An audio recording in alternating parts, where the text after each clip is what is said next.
When Sarah had hay fever, she felt like the world didn't care. Just a case of the sniffles, they said. But then she discovered Histolay, 24-hour relief. Hay fever taken seriously. Histolay, what a relief. Histolay film-coated tablets for hay fever symptoms. Contains hexafenadine. Always read the label. You're hearing this ad because you're listening to our free Spotify experience. Discover new ways to listen to your favorite music without ad breaks anywhere you go, including offline. With Spotify Premium, it's just you and wherever your listening takes you next.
When you want to get off the darkest ground,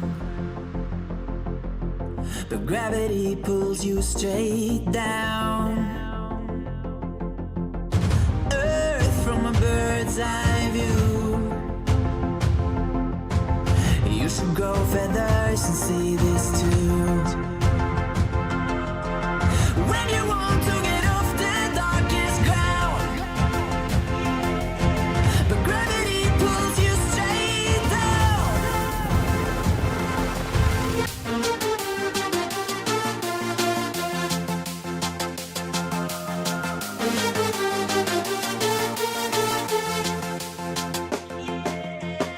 When you want to get off the darkest ground, but gravity pulls you straight down.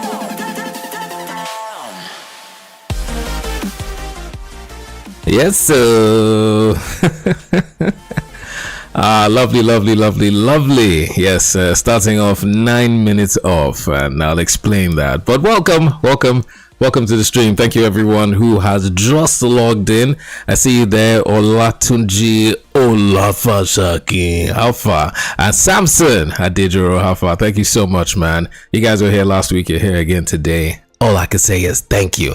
Hope you had a nice week. Hope it was interesting. Hope it was fulfilling. In fact, maybe you should tell me about your week while we get ready to start things off. Cause now here's the thing. I should have started at 9:30, honestly, but I just thought, one or two people said 9:30 is too late. All these old people I know, these people that are over 40 and 50, they sleep like 9. So they're like, make it earlier. So I decided to bring it 30 minutes earlier. Right. So have fun. Yeah, so I did that, and then I kind of rushed because today I'm talking about the journey in radio. Started how we started off, how it all began with Rhythm 93.7. So I'm going to quickly this time, and I mean it, quickly run through, the different stations I've been in, and I'd really love to get your questions. You can actually start sending them in now. If you have any questions about, I know mainly will probably be about the last station I worked at, right? People there, what it was like, but I'll do my best. I'm not going to go deep into other people's things because I want to leave that for my book. Yes, my best-selling novel that's coming. Nice one, man. Nice one. Master G says, I had a great week. 2 days off work, but I'm currently sitting with a giant tissue paper. Sorry, man. Sorry about that. But 2 days off work, man, that's a lot. But the funny thing about having 2 days off is it feels like it's when you are just entering that groove of being at home, then boom, you have to go back. It's almost like the 2 day weekend, which I have to say is a scam. We need to rework this whole system that we live in. This whole thing about having 2 days for the weekend, it's not working. Because Sunday you're just about to, relax and really get into this vibe of chilling, and then boom, it's Monday again. But sorry about that, man. This is what I advise people that have colds. I know I've been doing this. Well, I can't do it anymore, but this is how I've been advising people for a long time. 9 bottles of stout and 1 small bowl of pepper soup will cure any cold on this planet. If you are not in a coma, you probably would, you wouldn't be alive to notice the cold anyways. But yeah. It is. It's a huge scam, honestly. I mean, I think, I can't remember what state in Nigeria, if it was Kano, they started doing the 3-day weekend. I think they stopped work on Thursdays. I think there are a couple of countries that instituted that as well. It just makes sense. Come on, man. Come on. 3 days, or either, 4 days and then 1 day, half day work from home. Just so people can have that work-life balance. I know that doesn't really exist, but yeah, we try. So yes, continuing from last week. Yeah. And like I told you, I don't care if it's one person here. We're moving. We're going. Okay. So thank you again. Yes, Chineke Brandman. Oh, it's Kaduna, not Kano. Thank you, Samson. Thank you. Don't worry, I'm lost to these things. When I start doing the news things, I'll get back up to scratch. But yeah, it's Kaduna, I believe. I mean, brilliant thing. I hope they do that in Lagos. Hope they do that everywhere on the planet because it just makes sense. There's this thing about balance, like having time to rest and time to work. The first time I actually thought about it was when I got this really giant book. It's actually when I was at Smooth. I'll get there. It's for a software called Logic Pro. It is, in fact, the greatest sound audio editing software there is. When you buy that thing, it comes in a box, and I kid you not, the box is this big. The CD is like this, but the box is this big. More than half of that box is the instruction manual. And as you start off, the first page, they tell you, whatever you're doing in production, work for 20, 30 minutes and then take 10 minutes off. So you're working for 20 minutes and you take half that amount of time to relax, rest, get your ears back, get your brain working again, and go back in. And that is like the optimal. So I feel, with life, it should be the same thing. If you have 3 days of work or 4 days of work, 2 days, it doesn't really add up like that. But yeah, you know what I mean? We just need more. Right. Yes, I can't change. It's not my fault. Hey, Olaliko, I'm fine. What's really going on? Thank you so much. Thank you for joining me. Really do appreciate it. Honestly, if you check my gizzard and you look under the gizzard, to the corner on the left, that's where the love is coming from. It's the deepest part. Thank you so much. So yeah, let me start off. Okay, we left off at good place. We got into radio, got into rhythm. So now today, and I promise it's not going to go for 2 hours. We'll just please keep that. I'll be looking out at that timer. We'll be looking at how things sort of progressed from rhythm down to Lagos Talks. I'm going to compress a lot, because it is, and I might come back and revisit a particular thing at a time because so much happened. But this is years. This is close to like 15, 17 years of information. So I'm just going to go through it, and I'll break each station down into, let's just say like the work environment, colleagues, room for progression, just highlights and low points of each of these places. Is that always El Zeus? I'm fine. You see, you didn't tell me your government name. You should tell me your government name. Let me know who you are. El Zeus in the building. Nice one, man. Thank you so much for joining us today and hanging out with me on this wonderful, might I say, very hot Sunday night. I'm going to be doing this a lot, by the way, because, oh my God, in the words of King Henry VIII, Chineke God, it is hot. I'd planned to wear this, really nice jet, this jet to complement all the colors you see, but my God, I wore this shirt and someone just said, go and carry onions. You are about to cook. It's okay. It was bad. It's really bad. I don't know what's going on here. It's a scam. The world is a scam. Supposed to be in the abroad. The abroad is not abroading right now. So if you notice the glaze on my face, don't be alarmed. It's just the heat. Right, so moving on, like I said, very quickly. Just looking at these stations broadly, give you high points, moments, things that stood out. Starting with rhythm, you all know about that. I told you about getting in there. Absolutely amazing experience. What was if I'm talking about the equipment, I'm going to break down equipment, work environment, like I said, colleagues, and high points. So let me start with just the basics. What was it like being there? At that time, now Rhythm is at Silverbird, the Galleria, which is like all fancy. That's actually been the plan from the get-go. The Bruces, guys are good. So that was the plan. But before we got there, we were actually at One Rhythm Avenue. Now, if you know Lekki, you know Jakande. I mean, who doesn't know Jakande? You have to know Jakande if you're in Lagos. Or maybe not. But if you know Jakande, that road, that main road that comes off the Lekki Expressway that leads to Jakande, that is One Rhythm Avenue. I think that's what it's called. And back then, it was just Jakande and nothing else, pretty much. It was just bush, like George W. Bush, all the way down to Rhythm. Rhythm was like far inside, and it was the only like massive structure there. There's pretty much nothing else. That's even they built a studio, but that was later on. But when I was there, it was just the Rhythm building itself, and just like, I don't even think there's much of a road. The road came much later. So, it was cool. It was nice. It was a big thing to be at Rhythm.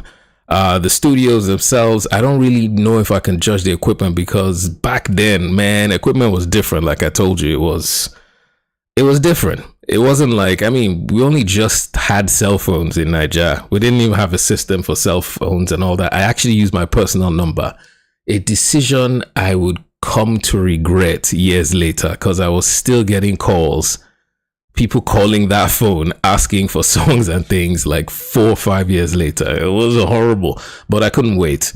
So equipment wise, it was pretty cool. Colleagues were like, it was interesting. It was nice. It was a good mix. Like I came with a couple of people. Like I think the main person that stayed was Shola Thompson. You know about that. We worked together. That was cool. There was also Nanya. There was Wild Child, aka Wild Rice. I worked with him as well on the dance party. We did that for eons. There was also, I think Toke. Was Toke there when I was there? Not quite sure. Chemistry. Yeah, Chemistry the Great. An amazing radio personality, by the way. Niger did a strong thing, but, you know, she's growing. She's grown. But back then, absolutely fabulous. It was great fun working at that station. The high points. In fact, let me even see. There's some other people that I worked with that are great. There was Momo Kabanji, God rest his soul. Absolutely fantastic news anchor. There was Femi Showolu. Oh yeah, great guy, but he wasn't there for too long. We met up again at a different radio station as Femi Showolu. Of course, Kemi Adetiba, you know, IK. These are people I worked with. It was a fun experience. I enjoyed playing games. Now, that's one thing I did at Rhythm that if anyone who worked with me knew, behind the scenes, I just used to set people up. I loved it. It was fun. Not in a bad way, like, oh, set you up to fail at work. Nah, it was more just pranks. I loved practical jokes and pranks. In fact, maybe I should start taking this my prank since all these people. Yeah, Momo Kubanji, brilliant guy. Absolutely brilliant. His news was always on point. There's another guy as well that I worked with there that moved on to the BBC, Peter Okoche. I'll tell you about him. That's the story I need to tell you about. So, where was I? Yeah, I think I'm going to be losing my train of thought a lot. But anyways, great people I've worked with there. In fact, maybe I should just tell you about Peter. Yeah, anyways, I was talking about playing pranks. I did, in fact, you know what? I actually played a prank on Peter. I think that was the greatest prank I had played. Now, Peter, if you know him from the BBC, excellent journalist, excellent news anchor. But when he was at Rhythm, he read the news. And I have to say, I don't think I have heard anyone read news like this guy. And I'm not just saying that because, oh, you know, he's in the BBC now, I worked with him. Just to let you understand, the BBC flew to Nigeria at that time in 1992 or 93 and poached him from Rhythm. That's how good he was, or he is.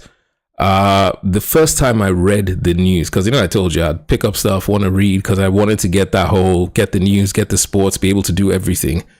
I picked up the news copy that he had. And when I read it, accidents happened in my brain because the mistakes that were in that copy, that print, like no comma here, mistakes with the words, sentences didn't really make sense. But when it entered Peter's brain and it came out as 100% smooth news. He used to autocorrect in his head. That is just insane.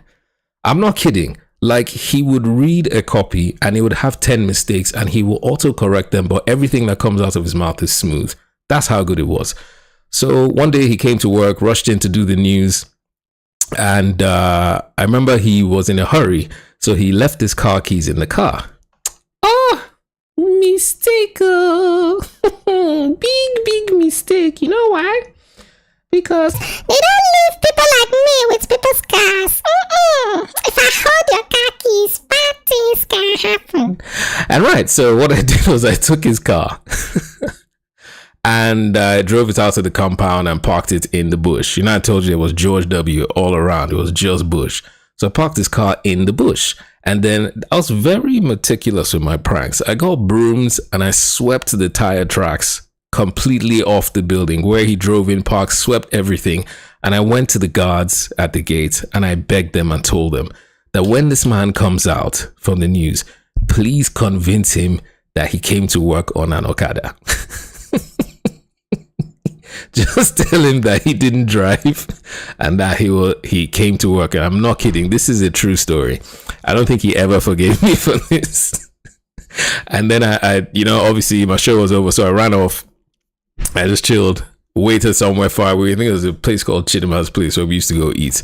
And when he came out, he went straight, to look for his car, and it was gone. I could see the confusion because he wasn't sure if it was stolen or what had happened.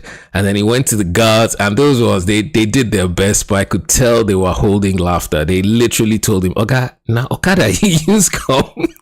He was so mad. He was so angry because he thought they had stolen his car. He almost ran crazy, and then I kind of showed up and showed him his car keys.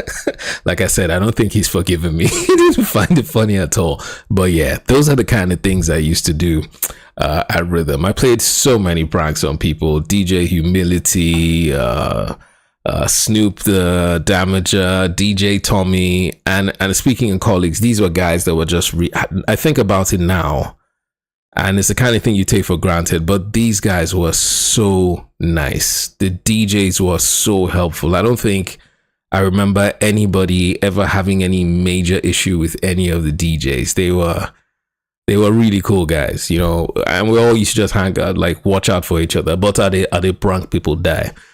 So that was the fun thing about it. Those were some of my high points. I told you about another high point I had, like going home and listening to music that I put on.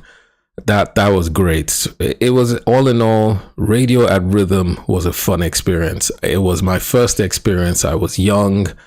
It was new. I mean, another thing I told you about was like getting paid. I took these things for granted when I moved on to other stations. Like, I only asked for a salary increase once, just once. And after that, every single time these guys, like, the adverts will go up, they'll increase my salary. People talk more, they'll increase my salary. I used to just joke about it that every other week, accountants would just come, don't tell anyone. Just take, and then push my pay slip. So it was a wonderful experience. The low point, I have to say, was having to actually leave.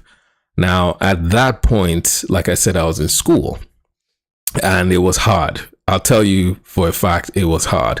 Going to school in the morning, finishing your lectures, going all the way to, Lekki, doing the show, sleeping overnight at the studio, because that place, before the place developed, I'll tell you, that place was a dangerous kind of a something.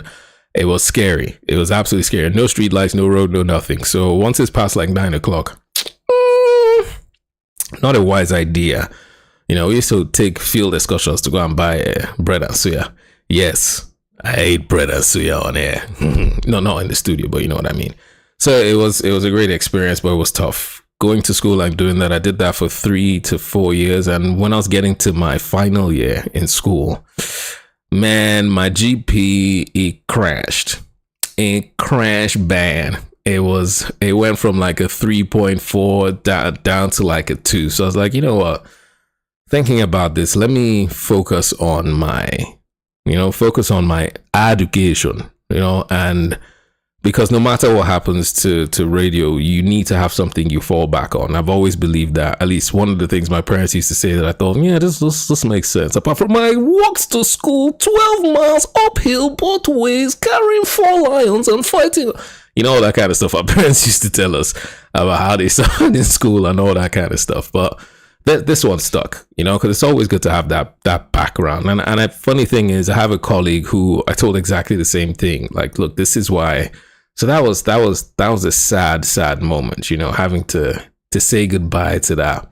I wanted to show you pictures. That's what I was trying to hustle to do. And maybe I should still try, because there's just one picture that I have from my entire experience at Rhythm. Just one. It's because I was so like hidden, like I didn't do interviews, I didn't do anything, didn't get on people's music videos, none of that. I just wanted to be like undercover. For me, I treated it like Batman, one personality on air, different person in real life type situation. So I had one picture and I wanted to share that picture, but I'll say genius that I don't seem to be able to find that one picture, which is kind of weird, but I'll look for it. Hopefully, as I'm doing this, I can multitask.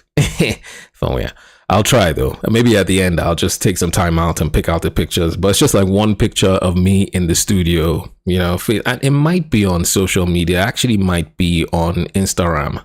It might be. But all in all, my rhythm experience, great. Absolutely great. It was the first, and like I said, I didn't appreciate it until I moved on. Where did I move on to? There are places in between. I did other things, but we're sticking with radio for now. My next port of call, because I only a few people have been to as many radio stations I have in my lifetime in this regards. My next port of call was, exactly. It was not 007. It was more like a Batman thing, alternate. I told you I didn't tell my family. My family had no idea for almost 2 years that I was Cyrus the Virus, so I was doing anything on radio. They just thought I was a wayward person, University of Lagos, always coming back home late or never coming back at all. So it was fun. Only a very select handful of people actually knew, and it was mad. It was a beautiful life. After, because you didn't have that pressure of people, having to look at you and say, oh, isn't that guy? Isn't that... I could eat roasted yam and corn on the side of the road, surf an Okada, there was no pressure, there was no social media. I think it was towards the end that there was high five. Oh, yeah, and that's what that picture actually was. It was high five I took that picture for. But there was no pressure, no social media. We barely even had cell phones. I remember I had that Nokia Bible phone, the one where the two hand, yeah, that one that lasts for 4 years. The battery. That's what we had, So I enjoyed that. I enjoyed that a lot. So I moved on from Rhythm 93.7, and the next radio station I got involved with was Smooth 98.1. Yeah, and that was a very interesting story because now you know how I got into rhythm, but Smooth was weird because I think because of the people I'd worked with, like Kemi Adetiba, I think the owner had asked around, like, okay, I'm starting a radio station. Who do I need to talk to? And I think out of a number of people he spoke to, maybe 4, 5, 6 people. Okay. Yes, my old people's things. Yes, it's a reminder for something. Don't worry, it's not the time. In fact, let's check the time. Okay, we're good. Yeah, so like 4 or 5 people had told him, hey, have you heard of this guy? This guy can help you out. If you're starting something, he's done this, he was successful at this and that. Call him up. Kemi Adesina was one of those people that actually told him that, hey, call this guy. This guy can help you out. So he did call, spoke to him, told him my idea for radio, my vision for radio in general. And then I was hired. In fact, when I was hired, there was actually no station yet. The station hadn't even been built. I was hired, and then he brought in a consultant from the United States of America. This guy was a legend. He taught me everything that I could possibly, stuff that I would have probably spent years in a university or in some kind of training. He taught me everything that you need to know about putting a radio station together. Ted Ferguson, wonderful, wonderful man. Sorry, excuse me. Yeah, I forgot to get my water. He's into acting now. There are a couple of movies that you see him in. He's always like an extra kind of guy, nothing major. But I mean, when he came down, Ted is just a really happy, really cool guy. He had like complete white hair, and basically at the time I didn't realize he was training me, but he just tell me, oh yeah, I'm here to do this work, and so I'll need this, that, and then he'll make me do it, and then he'd be like, oh, I need a survey for this and that. He'll make me do it. Oh yeah, we're putting this. I'm like, in my mind, I'm like, wait, didn't they hire you to do this? Why am I doing, It didn't take long for me to appreciate that this guy was actually teaching me the ropes and showing me how it was done. Stuff that stayed with me and I used for years. It made me quite a lot of money too. So Ted Ferguson worked together, did everything, put the station together. Now, Smooth was an interesting thing. I told you about the survey we did with Rhythm at the time where Cool FM came out, and everyone just said, oh, I like Cool FM. Asked the question, What do you like? Music or talk? Music. What station plays the best music? Rhythm. What's your favorite station? Cool FM. You know, that issue. So because I'd had that experience, when I was speaking to the owner of Smooth, we sort of just brought this idea like, look, you know ourselves in Nigeria, we like fancy things. We like to be associated with the best. So how about this idea where we bring something, because he had the idea as well, but I was like, what, take this, let's make it something fancy, something for a particular niche. That's not, if we're doing it, it's not for everybody. Nigerians, once there's something exclusive, will rush. It's only in this country that I've walked into a club once and the VIP section, which was a tiny section, was packed and the rest of the club was empty. As in, everyone literally ran into, because everyone, we just always like that. So I thought, why don't we create that kind of experience on radio? Let's try and do that. So Smooth FM started out with me working with a consultant before I actually got into the station and worked there as on air and head of production. Now I have to say, in fact, I think that's actually a picture that I might have. Let's see. I got there, and the team of people that I saw at that station, I have said this many times, but it is one of the brightest and the best people I have seen at any radio station. No offense to all the people that I worked in, but I just mean like the passion, the talent, the drive, every single person. And I'm talking from the guy who set up like the was monitoring the transformers, the head engineer, Samson Eke. I think he was even he was with us last week. I think he joined us as well. Absolutely brilliant guy, very, very intelligent. Everyone was just top level. So it was a great experience. And then if you want to know what Smooth FM is like behind the scenes, hey, let me start with the equipment. Now I will tell you, and I will say this confidently, at least in Lagos, to all the stations I've been to, I have not. In fact, even in the abroad, stations that I've seen, I have not seen stations that are built as well as Smooth 98.1. I'll give you that 100% hands down. If you've ever walked into that station, or you know someone who has, let me tell you, because I saw the building go up from nothing to a radio station. Every studio, there are three studios: the production studio, 2 live studios, and then a producer studio that's attached to one of them, one of the main studios. Those studios you're looking at, it's actually a room within a room. It is not, when you walk in, you're actually walking into a box that was built outside the country and then assembled inside a room. It is an acoustically treated room. If you walk into that place, you don't see padding on the wall. It is mad how this room is treated. If you're ever in the studio, normally when you go to a studio, you see padding, and that's to stop sound from bouncing off. At Smooth 98.1, you don't see padding, because behind that thin layer of cloth, they're like tiny holes, millions of tiny holes. And what they do is they absorb sound. So if you're screaming and you scream beside the wall, what you expect to hear as your sound level is reduced. It is crazy. All the wiring, all the equipment, the technology behind that is mad. The boards, the screens. Yeah, my man spent money on that thing. And I have to say, list of radio stations I've worked for, when it comes to equipment, they're top tier. Absolutely top tier. Colleagues there, fantastic people. We had Kirk Anthony. He was one of the founding members of Choice FM in London. We have Fatima. We have Mandy Brown Ojubwana. If you're married, taxi driver. Yes, she was there as well. Just fabulous people. We have Mazino that's on TV now. Yeah, we work together at Smooth FM. I think he even went back. Hawa Mukan was there as well.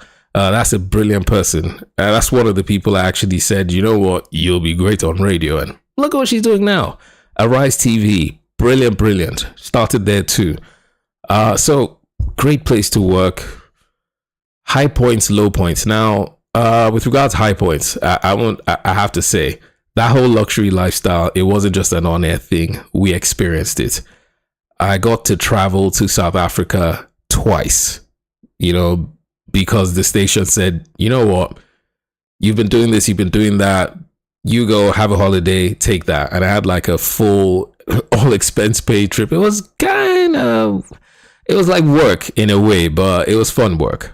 We got to experience the Cape Town Jazz Festival, and that was great. So it was all in all a great experience. Now, downsides, low points.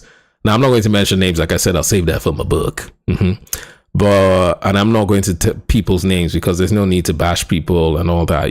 People grow, people have experienced things, and they've moved on. So the low point at Smooth for me was, I had a clash with one person.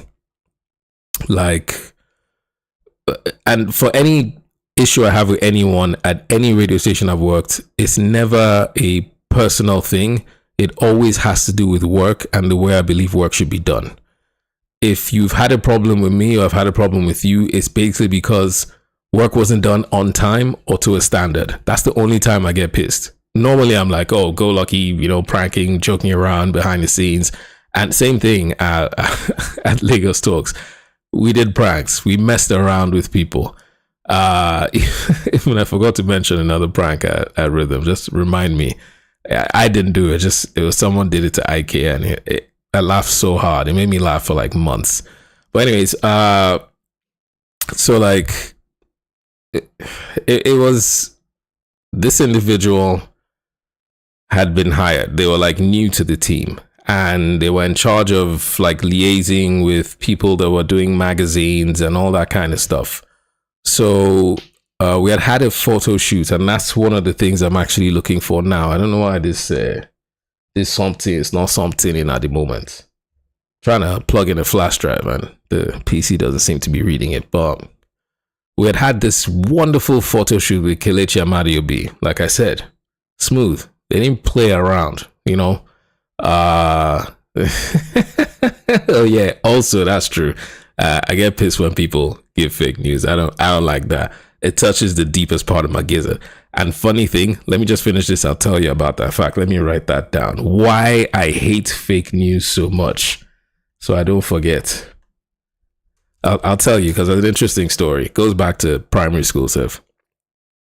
So they'd hired this person, and she, I'll only give you that, was in charge of liaising with people. So we had Kelechi Amadiobi do the most chef kiss wonderful photo shoot, as in the lighting. This guy is a professional. He is so good. If you see his pictures, in fact, just right now, if you're on any device, type in Kelechi Amadiobi, you will see his work. He is legendary in Nigeria when it comes to photography. That's the guy that came to take our pictures. So we're done all that, and I was really busy because at Smooth FM, I was the head of production, and I was also on air in the morning. So I'd get to the station at maybe 4 a.m. and I wouldn't leave till maybe 10 p.m. or 11 sometimes. And then I'm back at the station again, 4 a.m. in the morning, wouldn't leave again. And I'm working all throughout, because the minute I'm done with my show in the morning, I go into the studio and I start working on, producing stuff for the station, for the shows. So most times I didn't have time to really focus on these kind of things, running around chasing pictures. He is an absolute legend, as in, don't even joke. I draw hand, say yes, my picture has been taken by such a legendary person. Poor cameras. But yeah, so I had done the photo shoot, and these photos were going to be sent to magazines. We're going to be, do like anything where we're going to be interviewed and all. These are the pictures that'll be sent out. There was a concert coming up. These are the pictures that were going to be used. So I didn't have time to look at the pictures. So this person was in charge of looking at the pictures, picking the nice ones, and then sending them off to the printers and the designers so they could put them in the flyers. Now, just by happenstance or chance, I think the owner had shown me the pictures before they were going out, and I could not believe what I was looking at. I almost did 3 backflips in my seats, because I was like, what in Chineke's name is this? Kelechi Amadiobi takes fantastic pictures. For you to find a picture that is not, you have to really search, you have to go deep inside and really, really check through. This person had picked the worst pictures.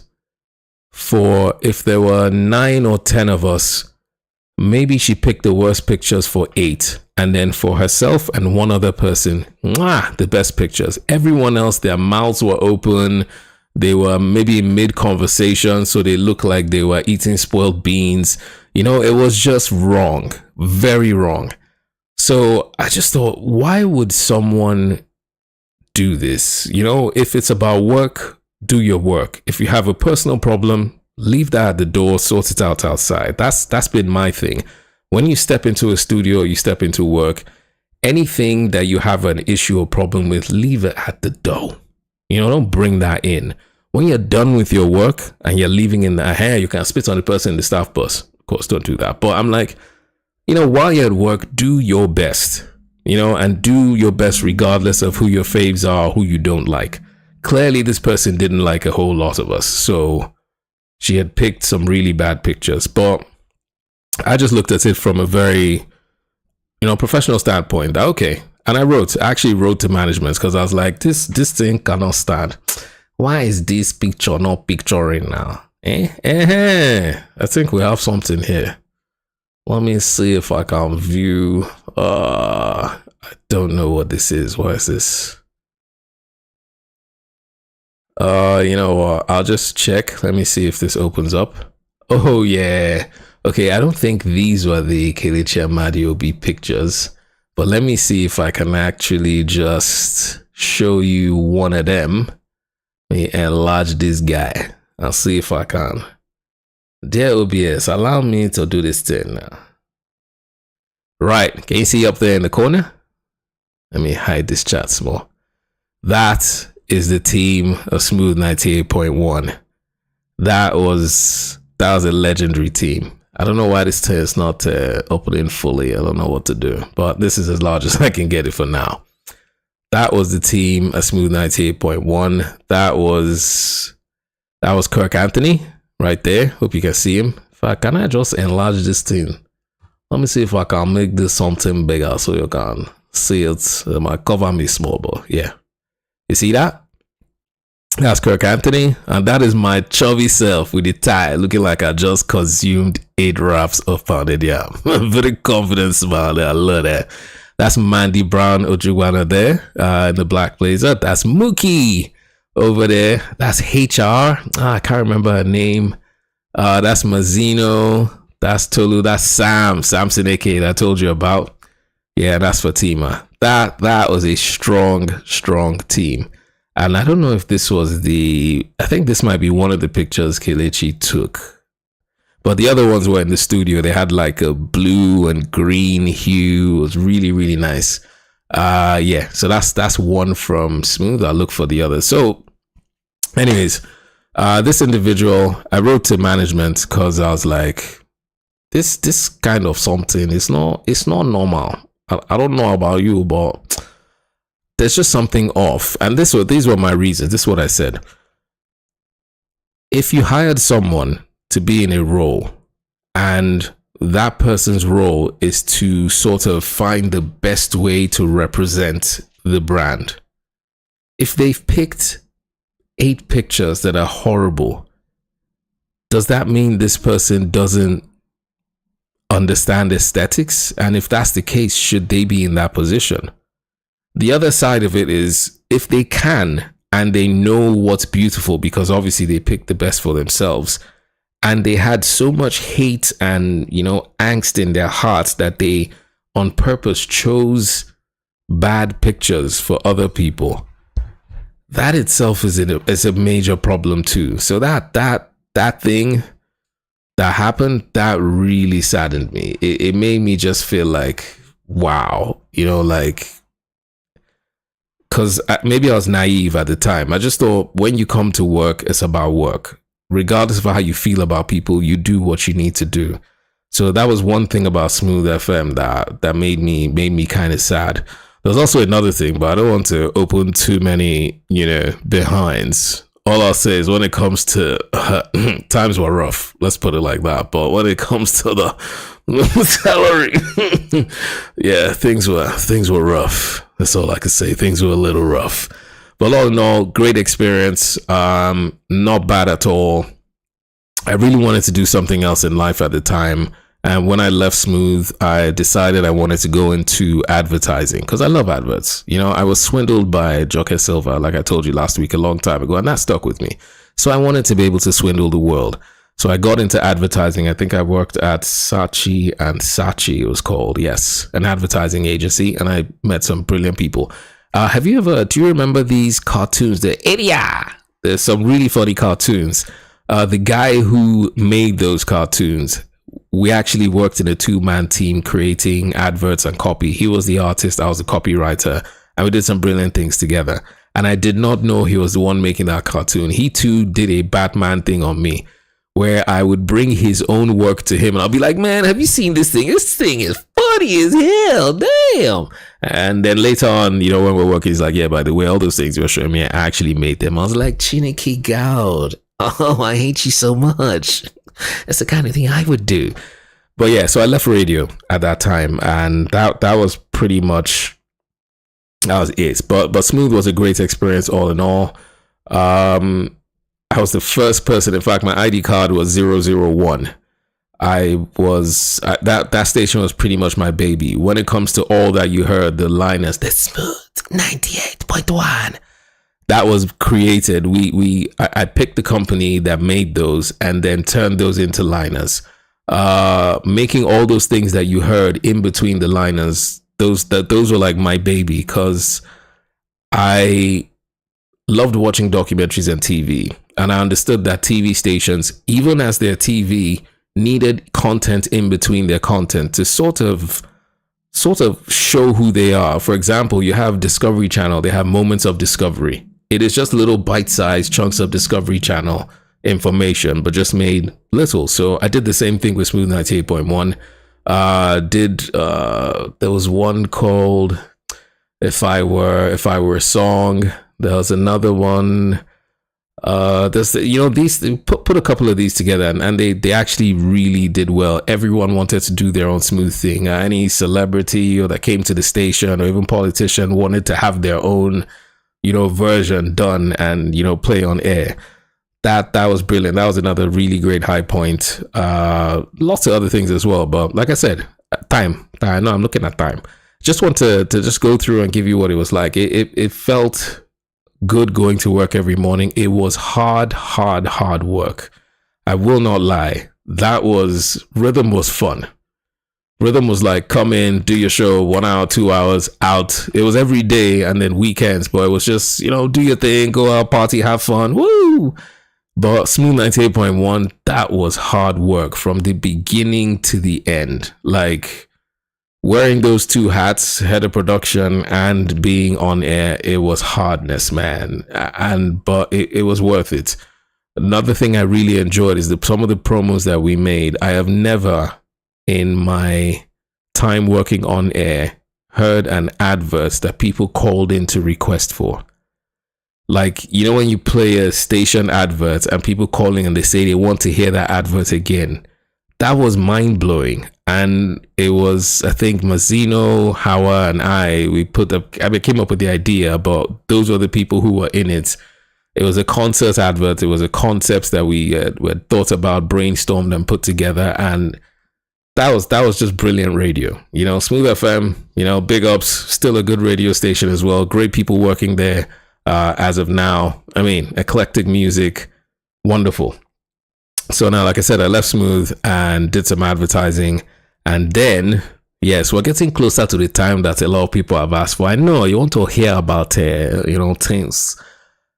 I had started after advertising. I started my own company and I was doing my own adverts. I'm sure you've heard a lot of them. The Sony. In fact, these are things I should be playing. I'm very sorry. It's just I was rushing. I was rushing things. I had a lot I wanted to put together to show you. Play some of the adverts to see if you remember them as well. They're on SoundCloud. Just I don't want YouTube to copyright strike me or one of those things. But yeah. Did a lot of that, and then going back into radio was with Classic 97.3. That was interesting because the way I got back into radio, it was Bookie HQ. Do you all remember Bookie HQ? Yeah, I think she played a major role in that because she called and said, "Hey, dude, I know you said you're doing something different and all that, but how about, coming back? Because funny thing is, the minute I had actually left Smooth FM, Chico on Classic, I think it was Chico, approached me. I was like, hey, what's up? What's going on? And at that time, I was like, no, I'm not doing radio again. I've been doing radio on my live. I'm tired. It's like eating pounded yam every day. It's wonderful, but oh my God, once in a while, you have to chill. So that I reached that moment where I was like, nah, I'm done. Nah. I'd rather fry yam at the side of the road. I'm just done. I'm not doing this anymore. Yeah. To the Smooth has a distinct sound, and it took a lot of work crafting that sound. It was basically about positioning.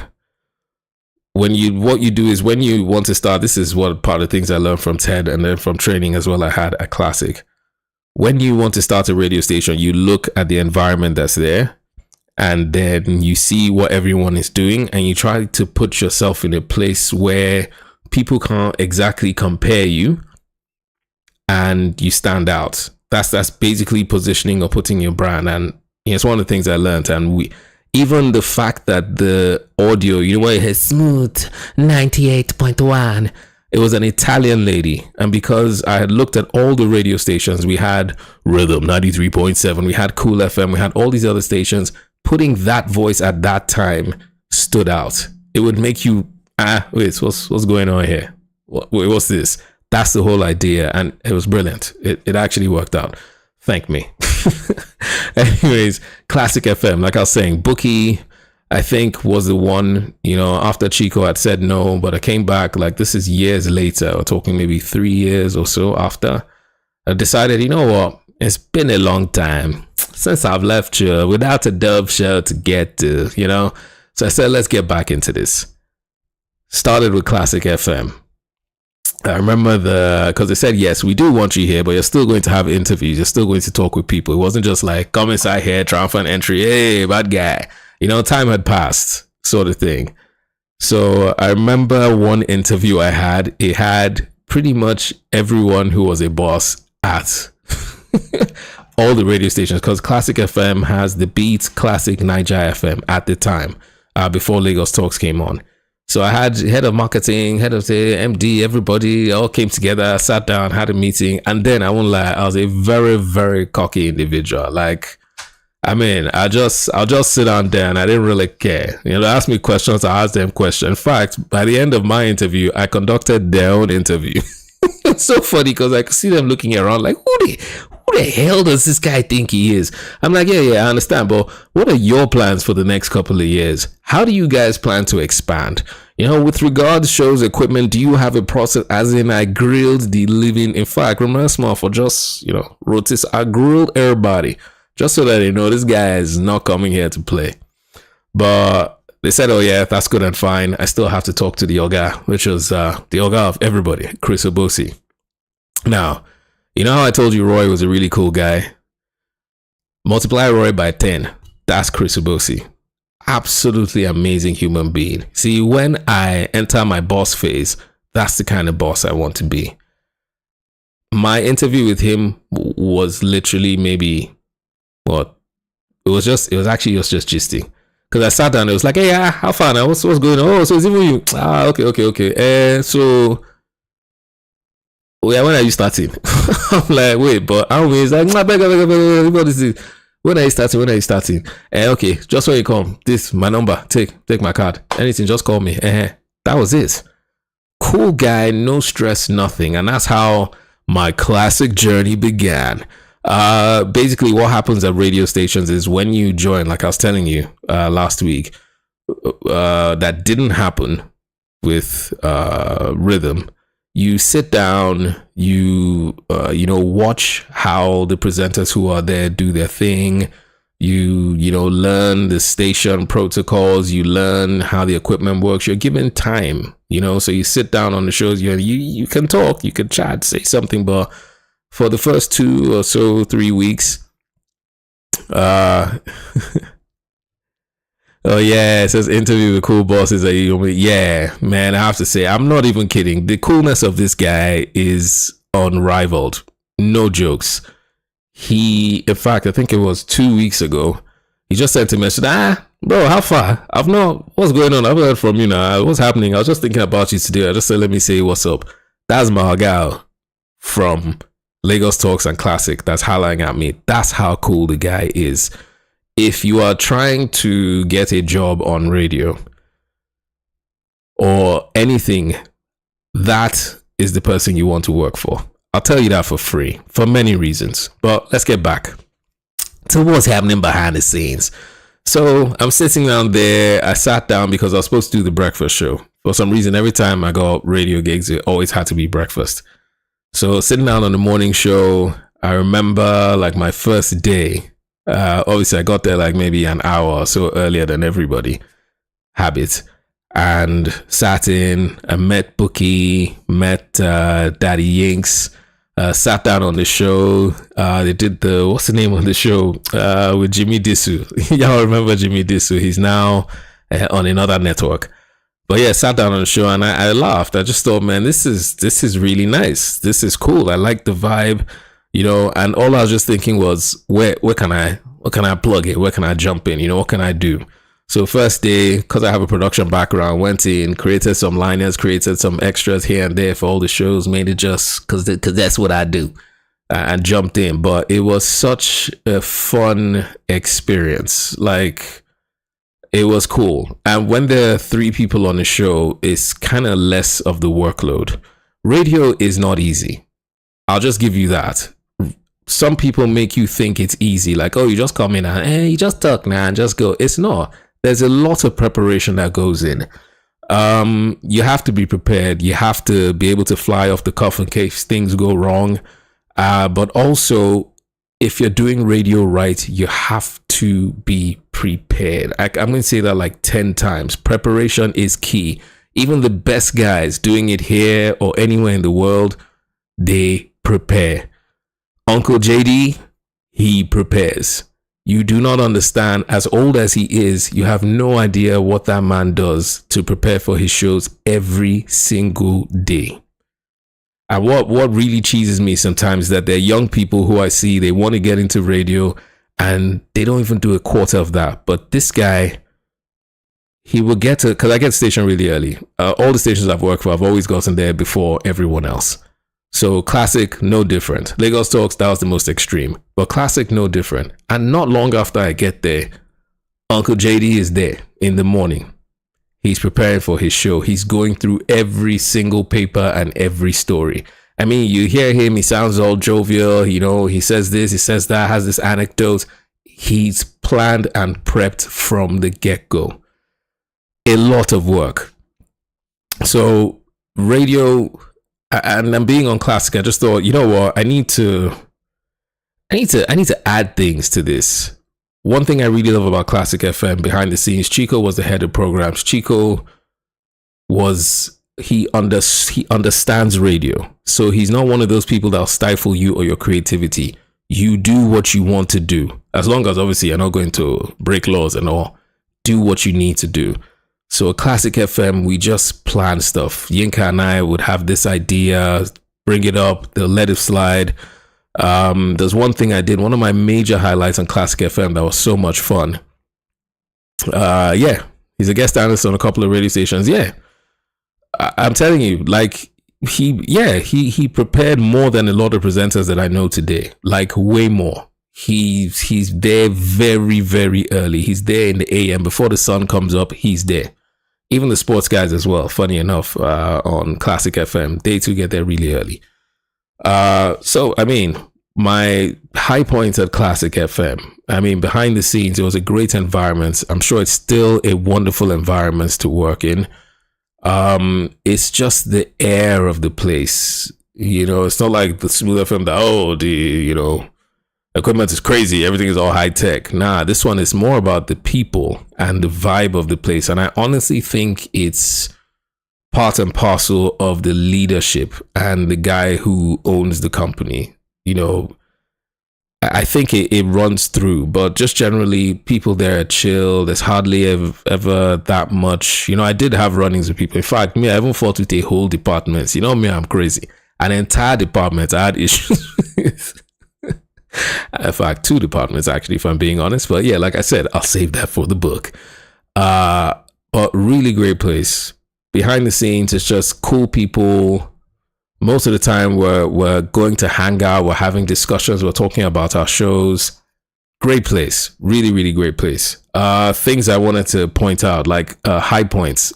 I was sent on a training, BBC training, BBC leadership training, something, I can't remember what it's called, but it was basically learning and understanding radio. And that was brilliant.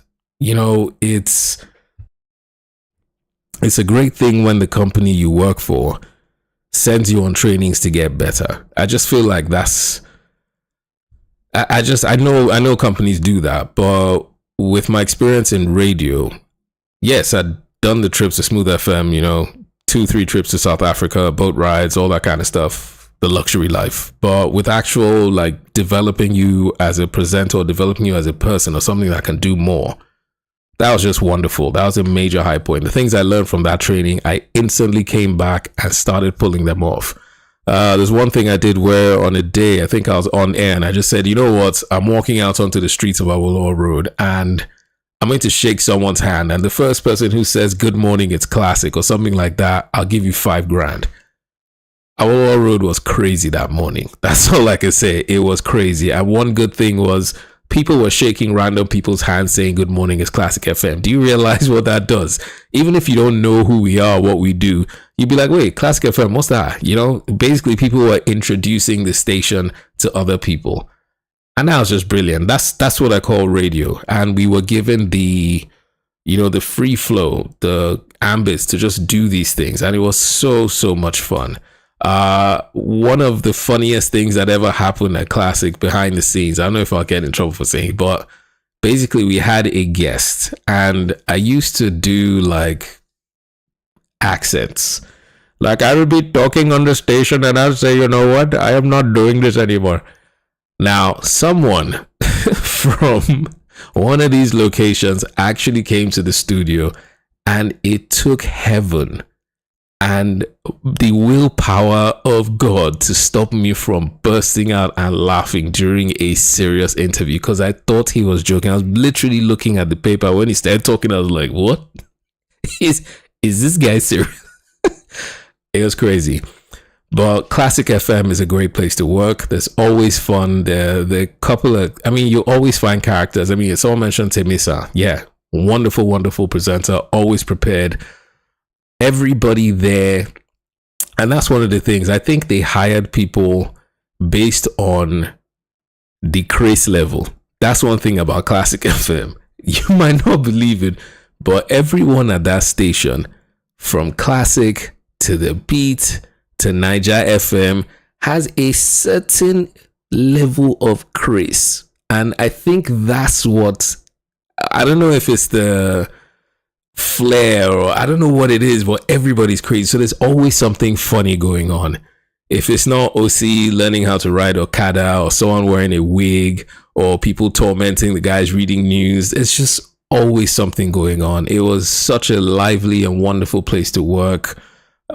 Great people, concerts, you got tickets for almost everything. That's one of the perks of radio. If you don't know, hey, radio presenters, we get a whole lot of things for free. Like there will be a concert, there will be the opening of a restaurant, there'll be somebody that'll come and give you tickets. Say just come and enjoy yourself. Obviously, because our life is content. Anything we experience, we talk about. So if you give us that experience, of course we're going to talk about it. So man, it says he agrees with the grace level. Femi German and Co. Yeah, I'll tell you, I don't know. Maybe it's Chris Bosi. Maybe he has an eye for spotting crazy people. But everybody crazy. Inacio Shoals, crazy. Chico, crazy. Temisa, crazy. Ifeanyi, Daddy Yanks, crazy. As in, all the people that were there when I was there, maybe everybody has their own level of crazy. So it was a great place to work. And listen, we're talking three stations together. So when we all meet up or we all have food, oh yeah, that's another thing. We had a HR lady, Mr. Paseji, wonderful woman. She just introduced some things that made that place even lovelier.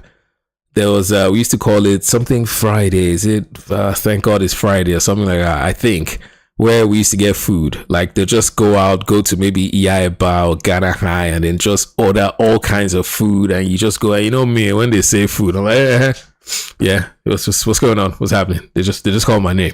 I'm there. So I'd learn my days, or maybe if there was an event, they'd bring like a ram. I remember there was a day I was going home and they're like, oh no, they just got a ram. They're going to kill the ram and barbecue the ram. And I was like, nah. And then the ram jumped off the truck, saw all the cars in the parking lot and decided, no, it's a Sadiq's car that I'm going to say hello to, and decided to dent my bumper.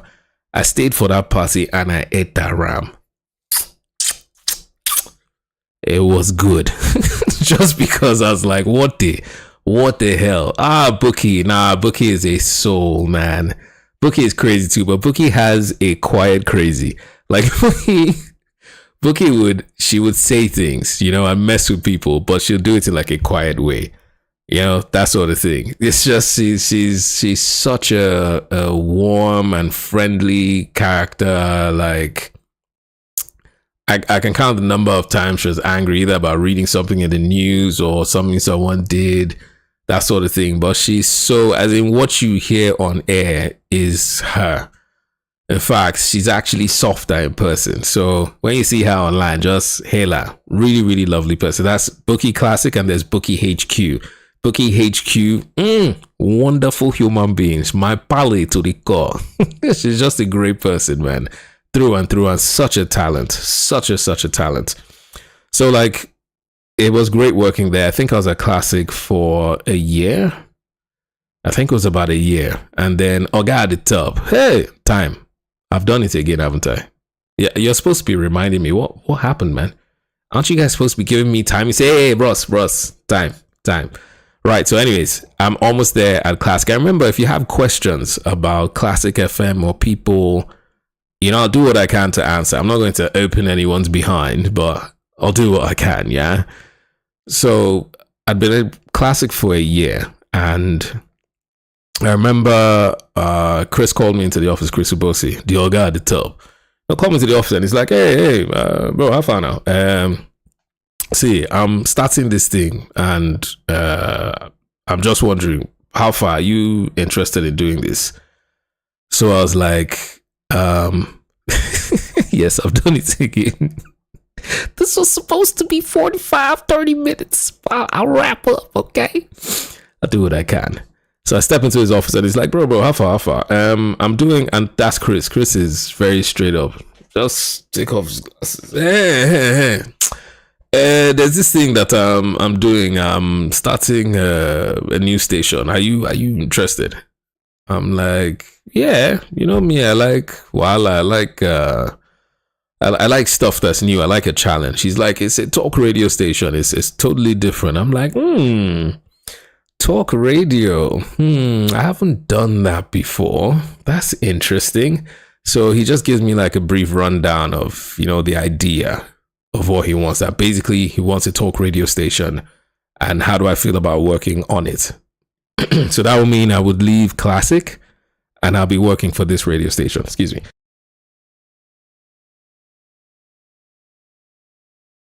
I have to go for a short water break. Just a little water break. Are you laughing at me, Rosemary? Are you laughing at me? Please. It's not my fault. I actually timed myself and then forgot to look at the timer. So I will drink water.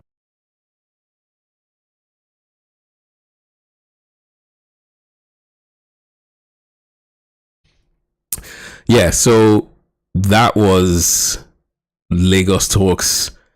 And I don't know if he had the name already. I think he already had the name. I'm not sure. But Lagos Talks, interesting because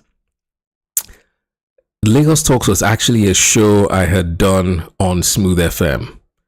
You see the person in the picture, Mookie, that I said, she was a marketer at the time, and she came up with the idea for the show called Lagos Talks. So it's funny that in the future, I actually work for a radio station called Lagos Talks.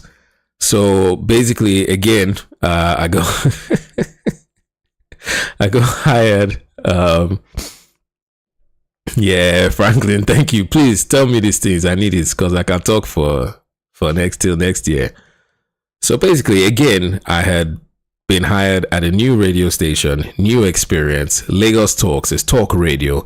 And let's just say there's a huge difference between like a classic FM or a beat and talk radio. Let me just say with regards getting information and what you need to do to prepare.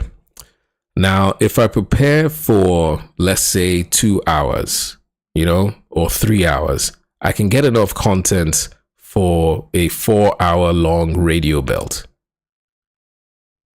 If I prepare for that amount of time for talk radio, that'll literally be an hour's worth. That is how intense it is. And Lagos Talks, when we started from zero. Basically, remember how I told you Ted Ferguson came from the abroad, the America, to come and like do all the surveys, do that. So that information is what I used in aiding and putting Lagos Talks together. Lagos Talks is like my child. I say to Chris Ubosi all the time. I said, man, this is my baby.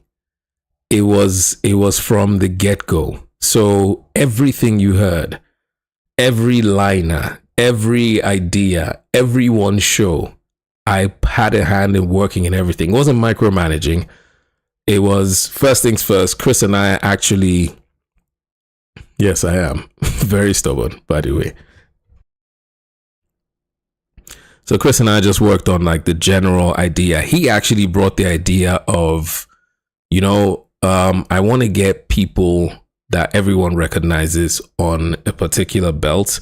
And then I want to just have the presenter, but also have people. So it's not just you talking for 5 hours.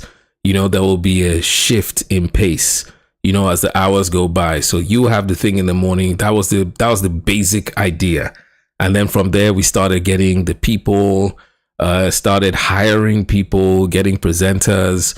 I worked on the show belts titles, the shows. And then because we didn't have as much time and resources like Smooth to do like surveys, to do like proper analysis, to build like, so I sort of came up with a way to do that. If you remember the start of Lagos Talks on social media, there were questions about what radio show would you prefer, this or that? What kind of this, all those kind of questions on social media. That was actually my survey that I used to get the information. I think I need another water break. Just give me bliss. Just hold on a second. Maybe we should play some music. Is there music actually? What is? Yeah. Okay. Fine. Let me just take that water break.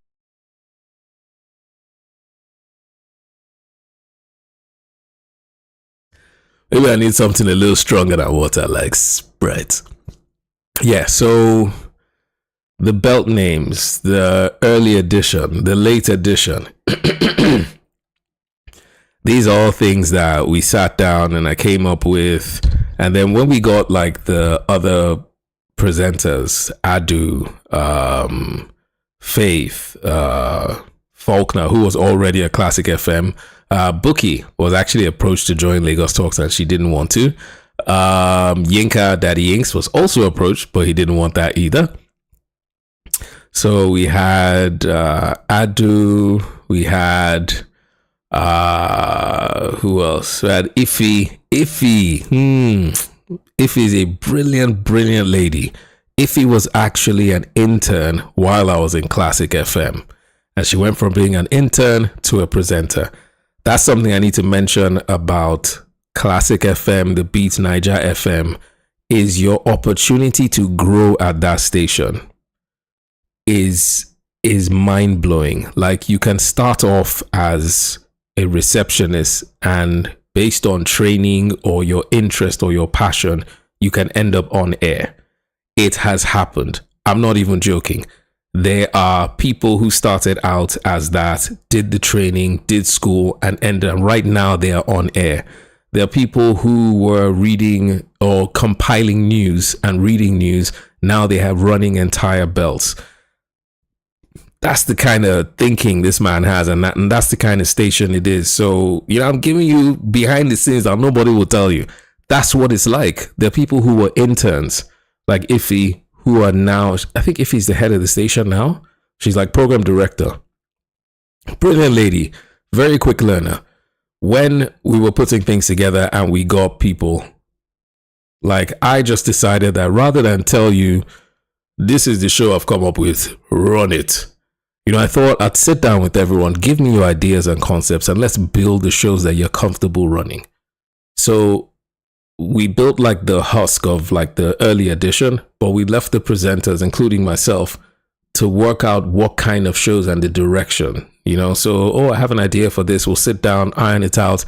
It was hard work. Again, I get to the station early. I was there 7 days a week because when we started, some people, this was their first time on radio. So they were a bit shaky, with the equipment, with being able to talk. And if your first time on radio is talk radio, hey, it's not easy. I'll tell you that. If you go from talk radio to a regular radio station, it's like a holiday. The amount of information you need to gather because think about it, you're playing music. You're going to play music for like maybe 45 minutes or 30 minutes out of the hour, or 45 minutes out of the hour, and then you talk for 15 minutes. There'll be adverts in those 15 minutes. So you just come in and, hey, things are happening. What's going on? And then you leave. It's just like wait, I don't even know if you can hear this, can you? Oh, I think you can. Yeah, I can't hear it for some strange reason. I'll just turn it off. Yeah, but basically, it's really difficult. So worked on that for a while, got everybody, and I was head of production, no, not head of production, head of station, head of programs, and on air as well. So it was a very, very, very difficult task. It says, how are you able to do your research, come on so early in the morning and still stay on air till 10 a.m. day in, day out? Wonderful question. As you know, from Smooth FM, I was known for working crazy hours.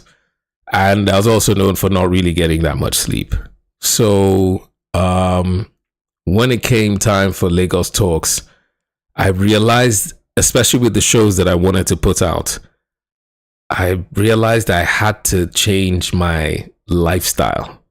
I changed the hours that I sleep. I had to have a routine and alter my clock so that I sleep a bit earlier. I sleep for 4 hours. And then I wake up, start my prep at home sometimes, or just jet out to the radio station so I can get there at 3 a.m. Now, here's my issue. They normally bring newspapers to the station around, let's say, 5 a.m., 4:30 to 5 a.m., mainly around 5 a.m. That's when all the papers get printed. It's somewhere in Lagos Island. So the driver goes out, or sometimes the newspapers actually deliver the papers to the station.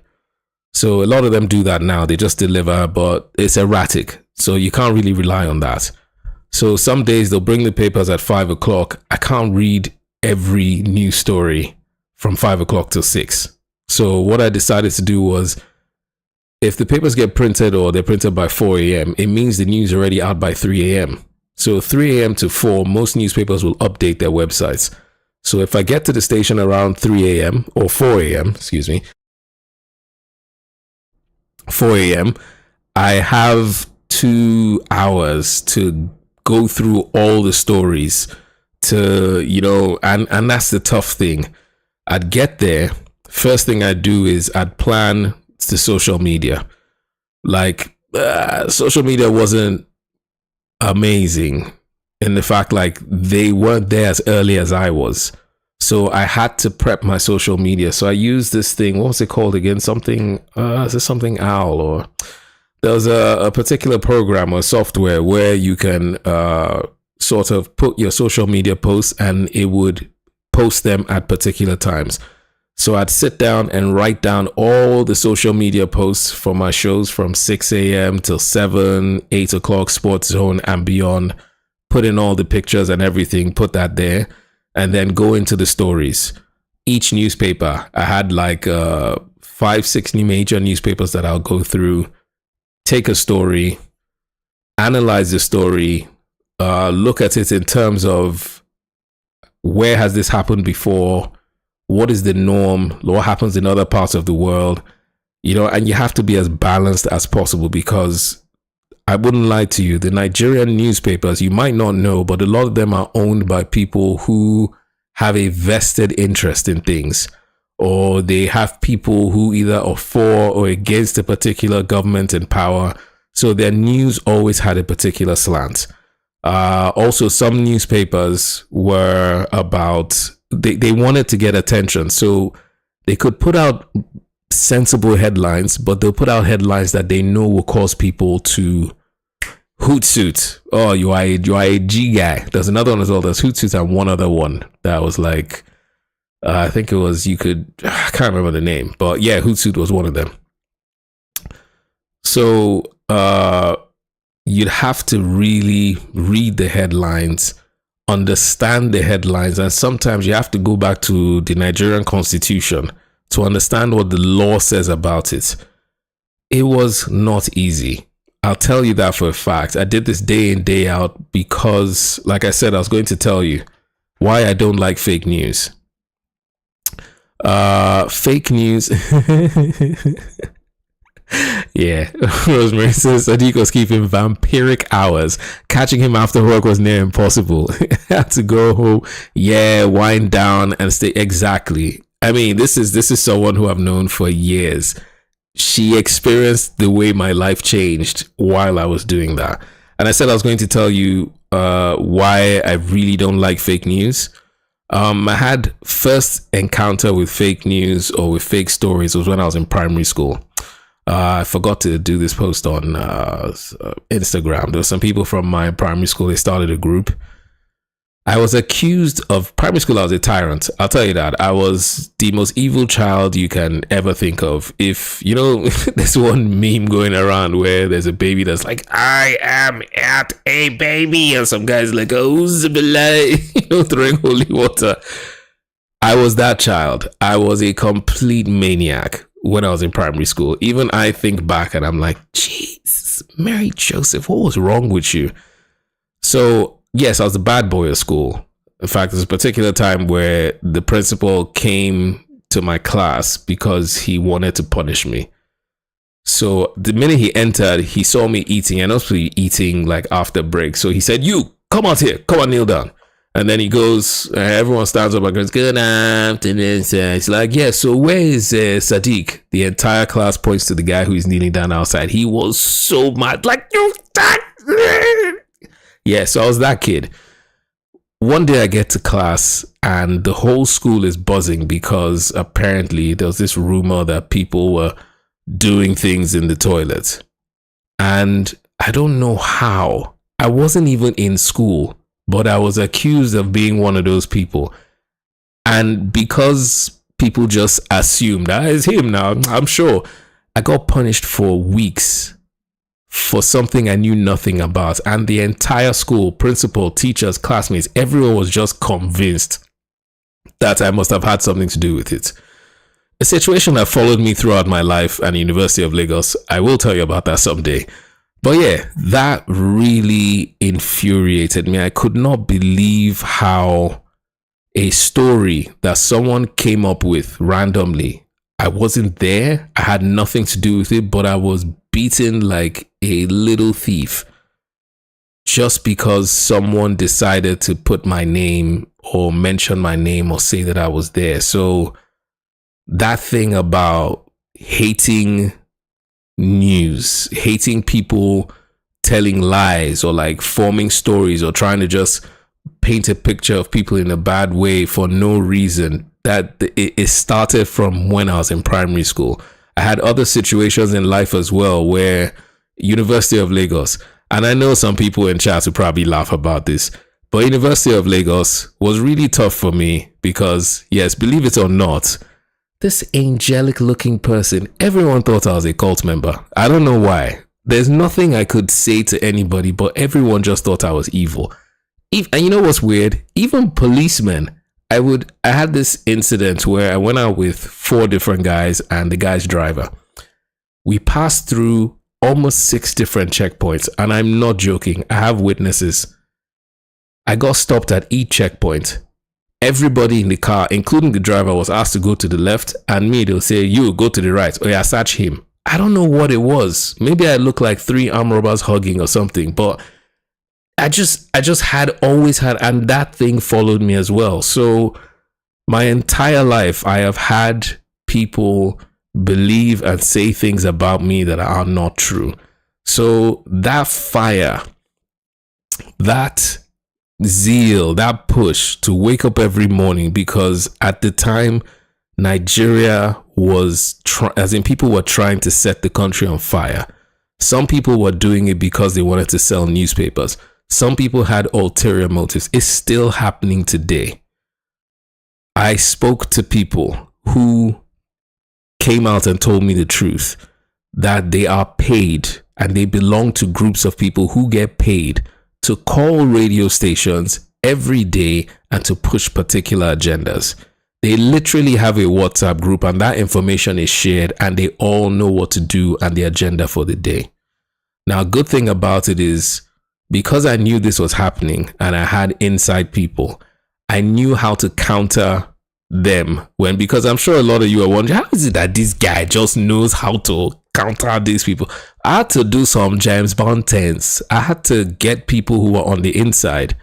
I had to find out those stories. Like, I know the agenda today is to, like, there was one that was so painful, and I know these people were trying to cause anarchy. There was a killing that happened at a church, and I had gotten information that this thing was a group of people and it had nothing to do with that, but these people decided they wanted to make it a tribal thing, and they started pointing fingers at a tribe. And true to the callers in the morning, all those people who belong to one particular group were calling and saying, oh no, it's this, oh no, it's a tribe. And I had to do everything that I could to make sure this thing didn't spiral out of hand. Another big inspiration was when I was a lot younger, what happened in Rwanda. I wasn't there, but I saw videos on CNN. Until today, those videos scared the living Chineke out of me. I watched a video and it still messes with my brain. I can't even lie. It was a group of people. There was Tutsi and there was Hutu. They rounded them up, brought them out of cars, and they macheted them. CNN had to blur the image, but I watched that growing up and I was like, my God, this is what people on radio and in media stations have caused. Because just as that genocide of Rwanda was reaching that boiling point, it was radio presenters. It was people calling into radio stations. They were the one that were fanning this thing like, oh yeah, this is it. Go out and do this. Go, there's Tutsi cockroaches, this and that. And that's what caused people to go out and do the horrendous things that they did. So for me, like I said, my aim with media and getting into it was to help, to make a difference, to touch lives, to do what I can, to bring people along. That has always been my thing. So when I got to Lagos Talks, I found an avenue to do that, to combat these people who were hell-bent on making our lives hell. And the funny thing is, they're still there. I said something on social media, I think a week ago. So I've been off Twitter for a long time. But I mentioned there, I talked about how, because this guy, I think he's a presenter on Lagos Talks now, Kolawole. And he was saying that, oh, you know, there's a new story that everyone has forgotten about. And all of a sudden we're here. And I said, look, this is an agenda and something that is being done. The people who control the media are those people who are in power. as long as Nigerians continue fighting themselves and have one issue or the other, haven't you noticed every week the newspaper and social media, there is something that takes our attention. Every single week, it is a script that has been written for years before, for years in advance. They keep bringing one story. And what that does is, because your attention keeps jumping and jumping and jumping, you never really focus on the issues that matter. You keep moving your attention from here. It's kind of like magic. Actually, it is magic. If you ever see someone break down a magic trick where they say, I see this, when I cover it, it's gone. That's the worst magic trick in the world, by the way. But what it is called sleight of hand. While you're focused on something else, the hand is doing the other thing.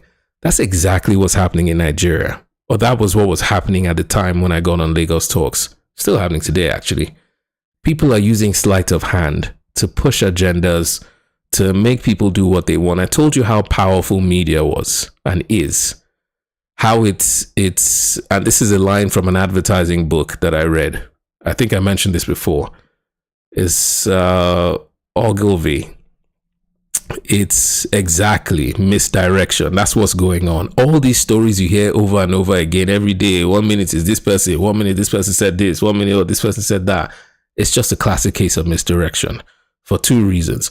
One, so we keep focusing on the things that don't matter. And two, so we can constantly be at each other's throats. The more we are against each other, the less chance we're going to be focused on who's really doing what. The country and Nigeria seems to be at that point where people understand the power of the media and they're using it. The newspapers, callers on radio, social media. People have social media, like 30 to 40 social media accounts. Because of the job I did at Lagos Talks, I found out a lot of things and it scared me. I found out that people have social media farms where they push particular agendas. So when you see something is trending, it might be 4 guys that have 30 accounts each. And all they're doing is pushing out messages as fake and fictitious people. So you think, oh, this matter is trending, I'm going to jump on it. No. It's a group of people that are getting paid to make you do that. That's what's scary. So, I mean, you were asking why did I do that research? How's I able to do it? Because I thought Rwanda, I thought I have this platform. What can I use it to do? Sorry. Let me use it to, if people are trying to misdirect you, let me use it to bring you back to focus. Let me use it to make you start thinking about the issues in a different way, rather than always, is this person and that person. Hey, what about this particular angle? What about looking at it from here? What about not even fighting each other at all, but realizing what's going on? It's amazing the kind of things that I said and became part of people's campaigns later. I remember, was it 2015 or 2019? I was pushing the whole idea of an independent candidate. I had done shows, explaining what that was, how it's possible, legislature, all that kind of thing. And people kept calling and saying, well, I can't vote for this person because they don't have structure. And I kept repeating, the people are the structure. The only reason politicians have structure is because most people aren't interested. But you as the people are meant to be the structure for whatever political party. Peter Obi ran for office, and that's what I was hearing everyone saying. The people are the structure. So Lagos Talks was more than just another job for me. It was a mission. It was like, I have to do something because I love this country. I see where it's going and I see what people are doing. A lot of presenters are there because they want to make money and they want to be famous. They're not there because they want to make impact or they want to really make a difference. So that's why I woke up in the morning. That's why I was there till late. That's why I pushed. That's why I researched everything. Because I just said, you know what, I have to find a different way and to make people think. And I realized that a lot of problems with Nigerians is just because we don't have the information and people aren't giving the information. If the information is there, if people have the power, then they'll know what to do. They'll know how to act. But a lot of frustration comes because No one knows what to do. Oh, it's government. It's government. Okay, guess what? There's a way to actually get to the government. Like right now, just something I know I don't want to get to it, but there are people saying protest, protest, protest. I said this years ago, and I actually did a show and a series of shows where I spoke about 100 ways to protest. You don't have to go out on the streets. What happens with protests like that these days is that those are the easiest protests to hijack. So certain groups of people with good intentions will say, look, we want to do this good thing, which is go out and protest. Fantastic. We all have the right to. Get your permission, get out there, do what you want to do. It's like that everywhere. But people realize that in Nigeria, in Africa, when these protests, in fact, everywhere in the world, even in the America, in fact, even with the Arab Spring, they tried to do that. I was watching Tahrir Square, where a group of men on camels and horses ran through and started hitting people. What they tried to do was bring violence so that people could say, this is a violent protest. We don't want it. So even if the protest for good direction, you know, that's how, yeah, because I mean, that's how people can push it. So even now that people are saying they want to go out and protest, and I know this might be a dangerous thing to mention, but I've said this a lot of times. There was a protest that happened in the East, and it was one of the most brilliant protests that I have seen. One, because it kept people safe. And that protest, which has turned into something else, and, you know, it's being used in a different way, but it was asking people to stay at home.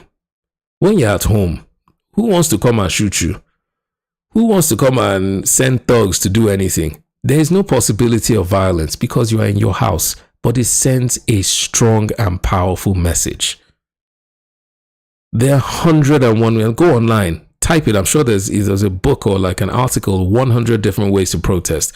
You don't have to go in the streets and let people be shooting you now. Come on. We're more intelligent than that. So that's why I'm like, Lagos Talks was an avenue to do the things that I really, really wanted to do. I was 100% passionate. You remember that, the particular show, 100 Ways to Protest. See, so I ain't lying. Because I realized that people were trying to use that as an avenue to something else. Like I said, I was a privy to some WhatsApp groups. As a radio presenter, you get a lot of information. You experience and people tell you things. You start to understand what's happening. So Lagos Talks, for me, that's what it was about. And, you know, that was the main focus. There were a lot of things. I mean, behind the scenes, I mean, Sports Zone, fun, you know, events, things happening, Uncle JD and the drama, you know, with his guests on the mic, off the mic. It was all fun. It was all good, but it was a lot of hard work. It took its toll on my health. That's how bad it was. It really, really took its toll on my health. My health went like, because it wasn't easy putting in that kind of effort every single day. You know, I would go, that's why sometimes I just won't be on air, because I've crashed. Something has happened. You think, this guy's on holiday? No, I probably was still somewhere like, oh my God, Jesus Christ. Sort of thing. But yeah, if you have any more questions, please feel free. I'm here to answer.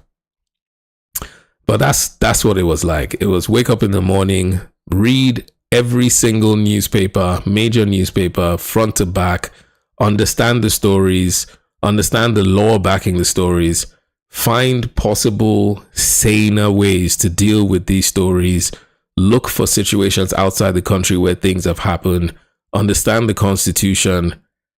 And that's the amount of effort that, you know, at least I put in, and a lot of Ife as well. I mean, a lot of presenters, we used to go crazy looking for information. Ife is someone who, her show was much later, so she didn't have, but she would get in hours earlier and prepare as well. And she'd always come to meet me. Oh man, this story is like, what do you think about this? Okay, how do I put this? You know, that's sort of. You say Nurse Sadiq. Wait a second. Nurse? Any chance of coming back on the radio? I don't know if I should say this here, but one thing I've wanted to do, and I was going to do before I left, was start my own radio station, start online, because that way I can go full on with doing what I started doing at Lagos Talks without any hindrance. Now at Lagos Talks, I mean, there were situations where I wasn't really happy with the way things were. There were certain people who seemed, and I know why they were doing it. They were doing it because when you become an echo chamber, you get followers. And the whole idea of radio is to pile on those followers. I wasn't really interested in the followers, more interested in the effect of what I was doing. I mean, I remember the zebra crossing thing that I did. That's like one of the major highlights. But it'll be online radio. And let me just say now, that is a bigger fight. If my fight on Lagos Talks was about politics, views, news, and the ways people see it, this radio station is directed at the world and the way we look at it. I don't know, you might call me crazy. I hate saying this thing in public because people say, okay, this guy's a weirdo. But I've always felt like I'm in some kind of matrix. Like the world that we live in just doesn't add up. I've said this thing to a couple of people and just saying, he's crazy. But have you ever seen a goat at an ATM? No, they don't need that. We've created a set of systems for ourselves that make our world difficult and harder. And it's like every year we invent new ways to make the world harder for ourselves. It makes no sense. We're the only creatures on planet Earth that pay rent. Other creatures outnumber us billions to one. Insects, they're animals that outnumber us, but they don't pay rent. They don't go to school. Well, they do some kind of school. Yeah, I used to say director because I was program director at the time. I stepped down for that position because it was taking its toll on me. It was too much. It was affecting my health. It was really, really bad. I had some really scary situations. It was God in attack Ibuebu. And yes, it was a serious situation. Yeah, I mean, we live in very strange times where social media has just ramped that up and made the life that we are supposed to be living weird. There was a particular, because remember I used to share things in the morning. I love that session, the morning mentions.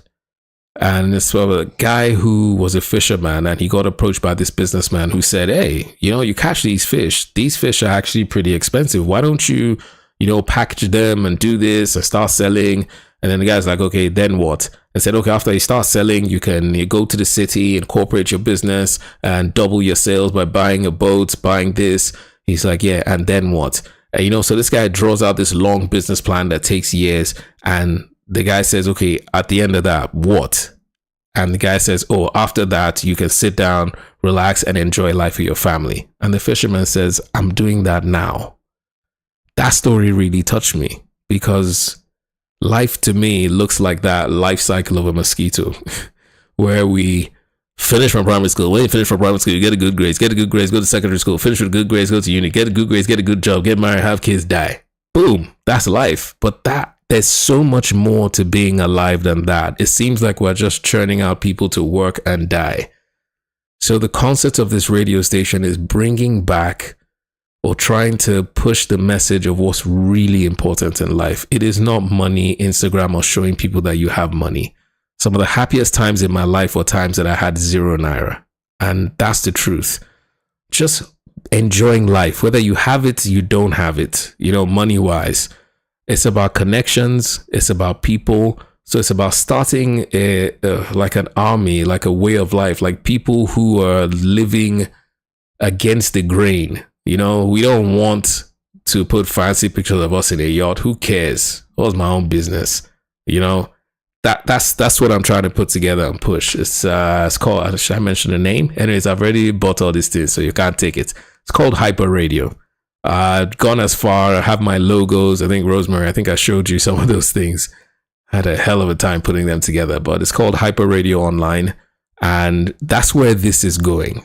So I'm starting out here because this is going to take us, like I said, we're growing organically until a time where that will now become a thing. And hopefully we'll start to push that message. It's more than just a message. It's about a lifestyle. It's about focusing on life itself and not just gaining money and dying, but about enjoying the little things in life, about enjoying moments with family, about focusing on moments that matter. These are the things that I want to push, as opposed to just make that money, drive the car, drive the fancy car. You drive car, the car will spoil. It's not going to last forever. Your house, someone else will live in it. So what are the things that truly make you happy? Focus on doing those things and maybe make money from doing that, but not money to oppress people, money to be comfortable and make the people around you comfortable. That's just it. Yes, money can bring you some happiness. I mean, right now, if I had someone making me 30 bowls of Isewu every day, that gonna make me happy. But without it doesn't mean the world is over and I'm sad. Nah. I can learn how to make this myself. I can teach people. I can there's just that's the whole idea, basically. It says that's the man I miss right there. Yeah. Now I understand why you countered those people then. Exactly. I had to counter them because I knew they had an agenda. And thankfully, I had people who were in their circle who were feeding me this agenda because they said, look, they're doing this because they're getting paid to do it, but this is what's going on. So there are certain names you'd hear constantly on radio. They were getting paid by different people, or like they had groups where they would, push certain agendas, and they would call all the radio stations in the morning. Because on my day off, I'd listen to all the other stations just to see what's going on, and I'd hear the same callers with the same message and see how they're being handled. So that's why I came up with that thing. Who remembers it? Let me try. Do you remember there was like a thing? It's like a disclaimer that I started my show with, basically about fake news. I've even forgotten it myself. I remember it just now. Anyways, I had it written somewhere. I used to say it all the time. But basically just a disclaimer so that when you're on this station. Callers that I had to ban because they're just blindly pushing, just tribalism and trying to bring hate, trying to get people angry. Sweeping generalizations, logical fallacies, and fake news are not permitted. Items shared here should be fact-based, opinions are welcome. Constructive criticism is welcome. Constructive criticism is most welcome. Basically that sort of thing.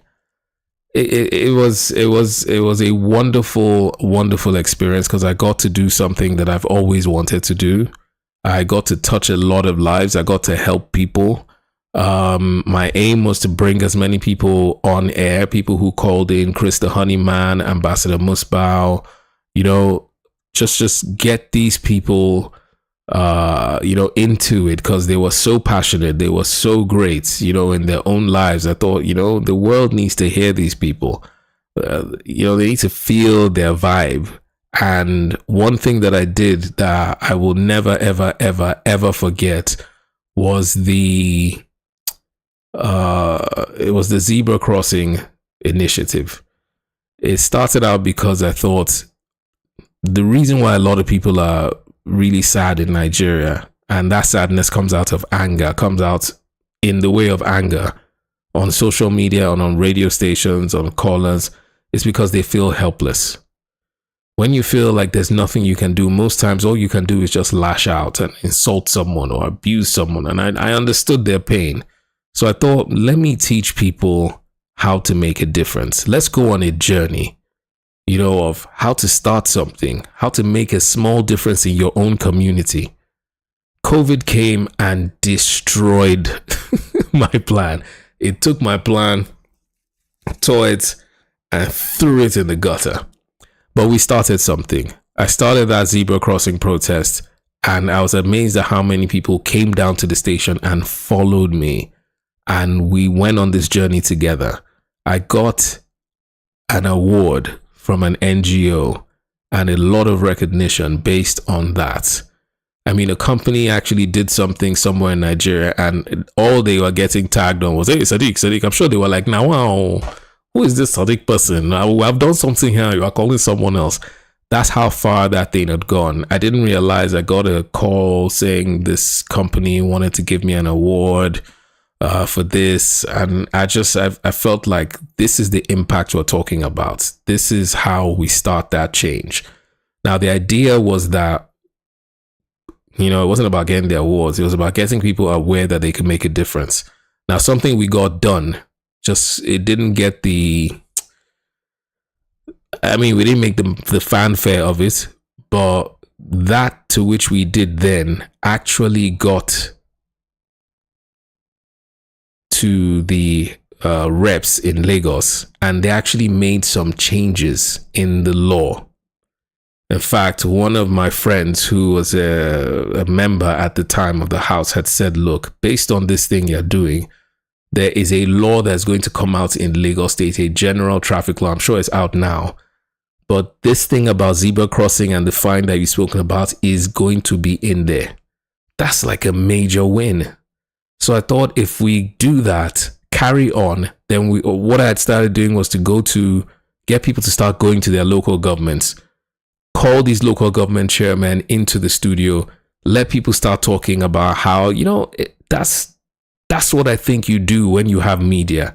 You change lives, you touch people, you do things to make your community better. And that's what Lagos Talks, to be honest, as a station is about.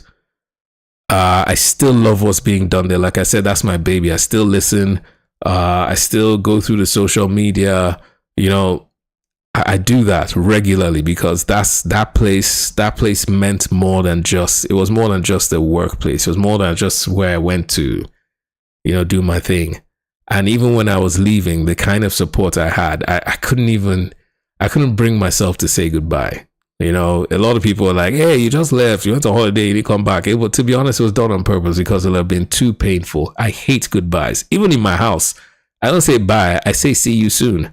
Because I don't like the idea of saying goodbye. There's just something horrible about it. So even leaving the station, the amount of support I got from Chris Ubosi, from his brother, from HR, from people, even till now, it's just amazing. We did a great thing by putting that station together. And I know people who say, oh, you left, I'm not listening again. Come on.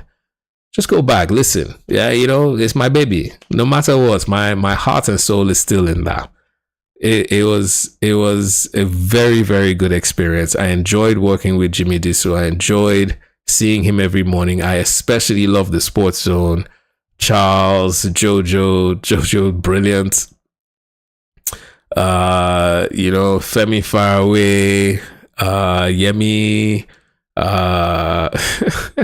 The cylinder man, everybody. It was such a great vibe. There were issues, there were things that happened here and there, but all in all, again, wonderful experience. Behind the scenes, it is a great place to work in general because like I said, you can start out as anything and you can grow. They will send you for trainings. They will give you opportunities. The number of trainings I went for from Classic and when I was in Lagos Talks, you won't believe. BBC trainings, managerial trainings, business retreats, like everything over and over just to hone your skills, to get you better than you were when you came in. And that's why I keep saying Chris Obosi, chairman. Lovely human being. He understands how to run a business and a company. And when you're like, when I should come back, honestly, if I come back, that's what I'm doing, man. But I don't even have to come back to you. Like I told you, I do plan to. You heard it here first. But I want to do that online radio because I feel it's really important. Radio is a platform that we still love and we enjoy in Nigeria. And it has a great impact. And I really, honestly want to push this idea of, especially Uncle Shego. Oh, Shego Agbede. Oh my God, genius. Yeah. Basically, that show was put together and each character played their part. As in, what I mean, it's perfection.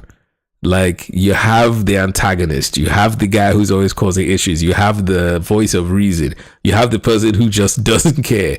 Just everyone had their thing. And then so many weird things, like when Charles did a dare where he was supposed to present in his boxers or something ridiculous like that. All these, that's radio, man. That is radio at its peak. And I am so glad I was a part of that. And more importantly, I'm so glad y'all were there too. I mean, you made that station what it is. From the beginning, you gave us the information we needed to put things together. You were the ones that powered those shows. You were the ones on social media giving us ideas, reminding us, yeah, so 222 and 234. The gangs. Yeah, Charles is the most brilliant antagonist in the world. Sometimes I'm just sitting down there laughing at, how do you just wake up in the morning and decide to just choose violence? Why? Oh yes, we beat the Milan. Now we came up with some brilliant things. So behind the scenes of Lagos Talks, it's a lot of hard work. It's fun when we turn on the mic because of the passion that everyone has. You feel that passion, you hear it in people's voices, in the things that they do, but it's a lot of hard work. People are in front of computers, gathering information, getting ready, even guests. I mean, ID Enang. Oh, that man, I've told him countless number of times. I always say, I joke, I tell him ID for presidents, because if we were truly looking for someone to lead a country, that guy is the one. He is such a brilliant mind when it comes to understanding leadership and management. And when he gives a lecture or a talk about leadership, it just becomes clear, and that's one of the funny things, because when I think one of the first, I had a training where he was there, he organized the training, and basically all the things he said about a leader, I could see in my boss. I'm not even kidding. Because suppose he's the guy who, he will come in the morning, pick a broom, and you see him sweep. In fact, there was a day one lady, she must have felt so stupid. She saw him cleaning and sweeping and must have thought he was maybe a janitor, and she was not particularly polite to him. She did not know that was the person she was probably going to sit down and see. That was the owner of the company, because that's what he does. He won't call someone and say, come here and clean it. Nah, he will do it himself, leading from the front. Alexander the Great style. So just that kind of thing. ID Enang, Ife, Adu, Michelle, of course, Michelle, and all the people who came, Jimmy Disu, even Gordon Ataki Bebu. I mean, he had his way. He, did things in a different way, but he had his way, and they are all brilliant. They all come together to give a kind of balance, because everyone just can't be the same. So it was fun working there. I honestly really didn't want to leave. I'll be straight up. But, with life, you have to not think about yourself. You have to think about your family. You have to think about things other than you. That's how I was raised, to focus on things outside yourself when you're making decisions, and you can't really go wrong. So I didn't want to, but I had to.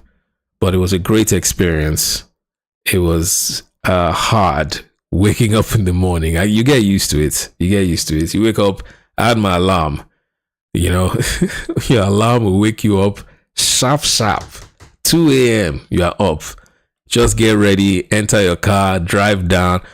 Driving down Lagos at 3 a.m. is not for the mild-hearted. You see a lot of interesting things. I have been chased by men on bikes on my way to work. I have had encounters where my car's broken down, and interestingly enough, both times it was the Nigerian police, the infamous Nigerian police. They're the ones that actually saved me. This one time I was being chased, it's because I knew that there was a particular checkpoint that was usually there at Lekki 1. So I drove down that road, and when I saw them, hardly ever do you drive, see a checkpoint, and think, oh, thank God. That's what happened. And the minute I got there, the bikes, about 5 or 6 of them that were chasing me, turned around and they left. So I don't know what those guys were planning or what was meant to happen, but that saved me. COVID as well was an interesting time at the station too. Elections too were always interesting. I was almost sort of like attacked by a soldier who didn't understand that this thing I was carrying was an ID card, and was supposed to let me go through. It was like, no, my orders are to make sure that you do not pass this place. It's like, you know what? These are the things we do for the job that people don't know about. Driving to work in those times was always a bit weird because you meet strange people or it's an accident, just this kind of thing. But it was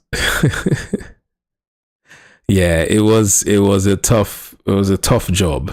It was fun, it was exciting because we made it, because we were passionate about it, but it was not an easy thing to do. Right now, if I go back to like regular music radio, I need to remix my hits. It'll be so easy, because the amount of content that I will make in one day will last me for a week. But on talk radio, that content I'll make will last me for 4 hours, and that's the end of that. Tomorrow you have to do it all over again. Have I done it again? I've done it again. You are not kind. Well, we had an agreement. We said you are going to tell me when the time came, and it has happened again. It has. Right. So now that it is now 11 o'clock, all I can say is thank you. Thank you. Thank you. Thank you. As usual, I've had a good time sharing these stories. I couldn't go as in-depth as I wanted to in some situations because obviously time is a factor. But yeah, I've done it again. Keep laughing at me. Keep laughing at me. Don't worry. Look, this thing is supposed to be an hour. It's supposed to be a compressed 1 hour show where we come in, do news, do this, do that, and bounce. So don't worry. This is we're just arranging ourselves. It's because I've missed you. I've missed you. I haven't been here for so long. I missed you. That's why. But yeah, I hope you enjoyed hearing what it was like working, the decisions as to why, I did certain things. I hope you understand why I am extremely passionate about fake news. When I tell you the story about University of Lagos and my time in that school, I don't know how I survived that school, but it's the grace of God that allowed me to get out of there without being mortally wounded. It was basically because of fake news. So that was my driving passion. Water break.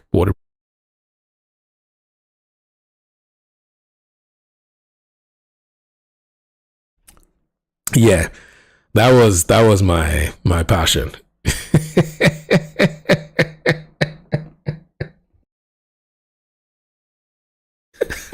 When have I been covered?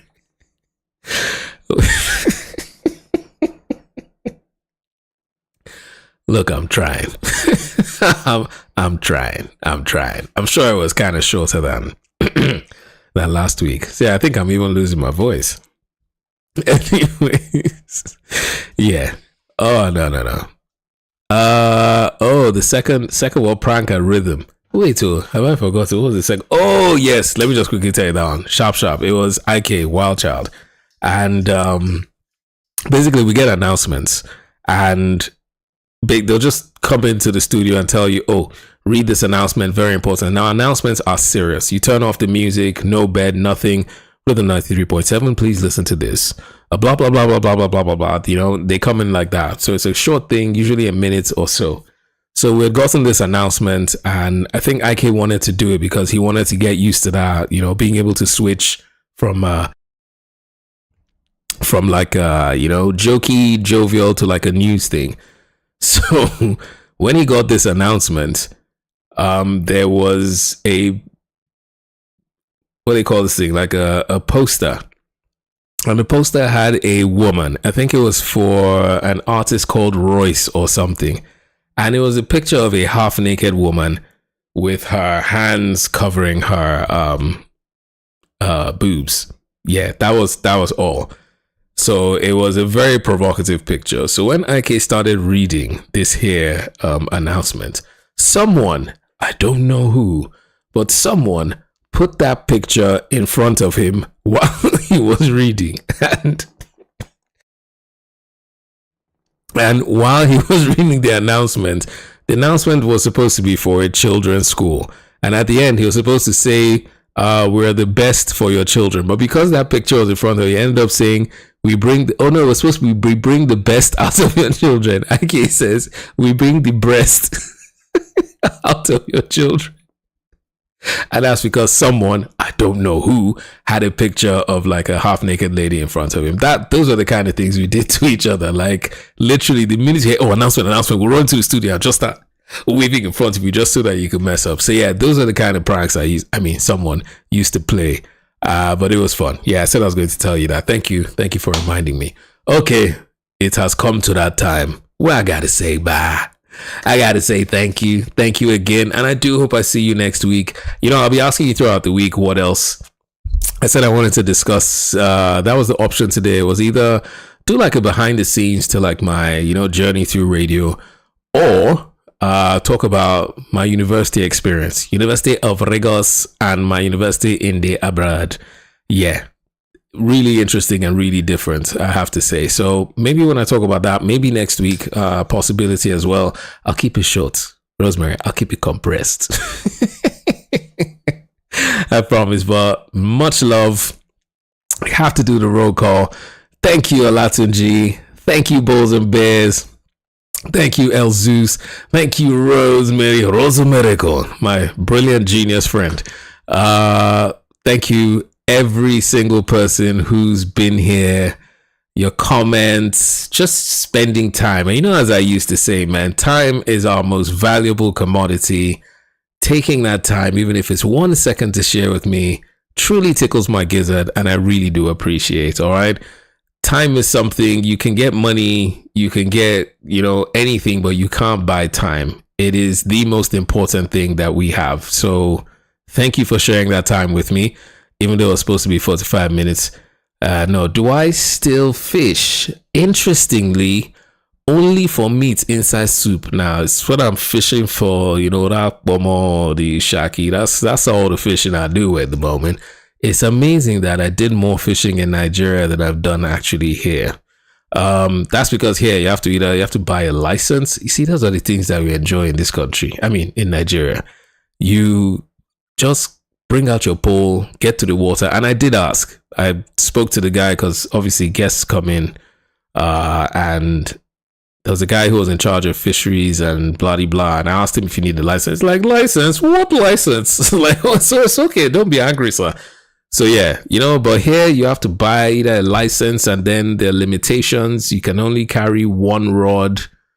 If you carry 2 rods, they'll fine you. You can only fish at a certain time. It's plenty. It's not the way I used to do in Nigeria, where I just carry the rod, look for a fact. If I see someone's teacup and I'm a bit too enter the something, you can't do that here. So funny enough, I haven't gone, but I will. I actually will. It's something that I plan. For me, advice that I got from a good friend of mine, Bookie, she said this a long time ago when we were classic together. She's like, do something you enjoy every day, no matter what it is. Find something. That used to be fishing. Before that, it used to be playing snooker. Before that, it used to be swimming. Before that, it used to be tennis. Now it's my video games. I really, really enjoy playing video games. I love my Helldivers 2. I love my Call of Duty. I love my X Defiant. I play some Mortal Kombat. Or more like I get beaten in Mortal Kombat. But yeah, those are the things. So if there's anything you enjoy doing, reading, singing, even if it's watching TV, just make sure every day you take that time, 15 minutes at least, and do something you enjoy. This life, there is stress every day. There is wahala in the news. This president has done this president hasn't done that, this one is go, or whatever. things are happening. Just do something you enjoy and you love. I really love and enjoy being here with you. I'm going to be doing this a lot more, like I said. And if you enjoy gaming as well, yeah, I noticed you stream COD. Yeah, I do. COD and Helldivers, a lot of Helldivers as well. Do you play? Do you play Bulls and Bears? Do you play COD? COD is not easy. My goodness, I've come a long way. My COD journey has been very, very epic. It's like an 80s movie. They beat me to the point that my wife had to wake up one night and say, okay, it's enough. They have killed you for 1 week straight. You have not killed one person. Just go and buy a weapon. Go and buy a skin just so that you can have level up, please. You are disgracing our family. They beat the living chineke out of me. But now I can say that we're all right. When we enter a lobby, we do things. Oh, you play COD mobile? Yeah, I started out with mobile and I was so good. Like, man, I was really good. And then I entered the console and they made me feel like I was one-handed with one eye, and I was molested deeply and bitterly to the point that I swore vengeance. That you kill everybody in this game. Wow. Yeah, it was bad. They beat the living shit. I'm not joking. For 1 week, I didn't kill a single person. It was in Verdansk. It was a place called Storage Town. And I don't know why I kept going there, but that place was just hell. Snipers would be pointing and shooting people who are sniping below. The people sniping below are sniping people out in the air. If you land, there are people hiding by the bridge. If you enter the storage town, there are people hiding. It was crazy. Yeah, skills don't translate from her, but no one told me. I was feeling like a bad guy because on mobile, I was always like, I'll get the highest kills, I'd get like streaks and everything, nukes. And then I entered the main game and I was amazed. But that's another thing. My internet was slow. I didn't have a monitor, a lot of things. But right now, we're all right. Especially when you're playing mobile versus those on console. Oh yeah, now they've even integrated it. Hey. Anyways, I'm one of those people on console that like to cause trouble. Yes, it's about time. I was murdered straight for 1 week, so it's time for me to to give people back. Hey, Raouf, how far? Okay, yes, I said I was saying goodbye. See you. Okay. It's time for me to say goodbye. It is time. Wait, let me see if the music has stopped. Why? Okay, you can hear it. As long as you can hear it, I'm alright. I don't know why I can't hear the music. Something's going on. I'm supposed to be listening to the music right now, but well, all right. All right. So thank you again. Thank you, Raouf. Thank you, Pulsbear. Thank you, Rosemary. Thank you, everyone who subscribed and who is in here. But thank you for those who spent time with me as well. I got to say goodbye, but we'll see you again next week, same time on an episode of something. I don't know what the hell I'm going to call it, but yeah, thank you. Have a wonderful week. Do something you love, be fulfilled, have fun, spread love, and don't allow the news and all these things to get to you. I did this thing where for I think it was almost 6 months, I said I wasn't going to go back to social media. I wasn't going to check Twitter. And I became so much livelier and happier. The world will go on. Whether you read it or not, it will go on. What's important is how you feel on the inside, how your mental is, and the things we watch and we listen to every day, they affect that. So don't be too caught up in the news and what's going on and this and that. Yes, you can make a difference, but you make a difference in who you are, not what you do. So just focus on being a good person, focus on being a happy person, and let that happiness spread. Let it be like Ewedu and I'm hungry. I just realized I'm hungry. Yeah, that image of Amala, Begiri and Ewedu just knocks sense into me. So right, I will see you all later, man. Thank you so much. Peace in the Middle East and all those kind of things. Have a wonderful week. And I will see you next time. All right. Cheers, cheerios, and thanks.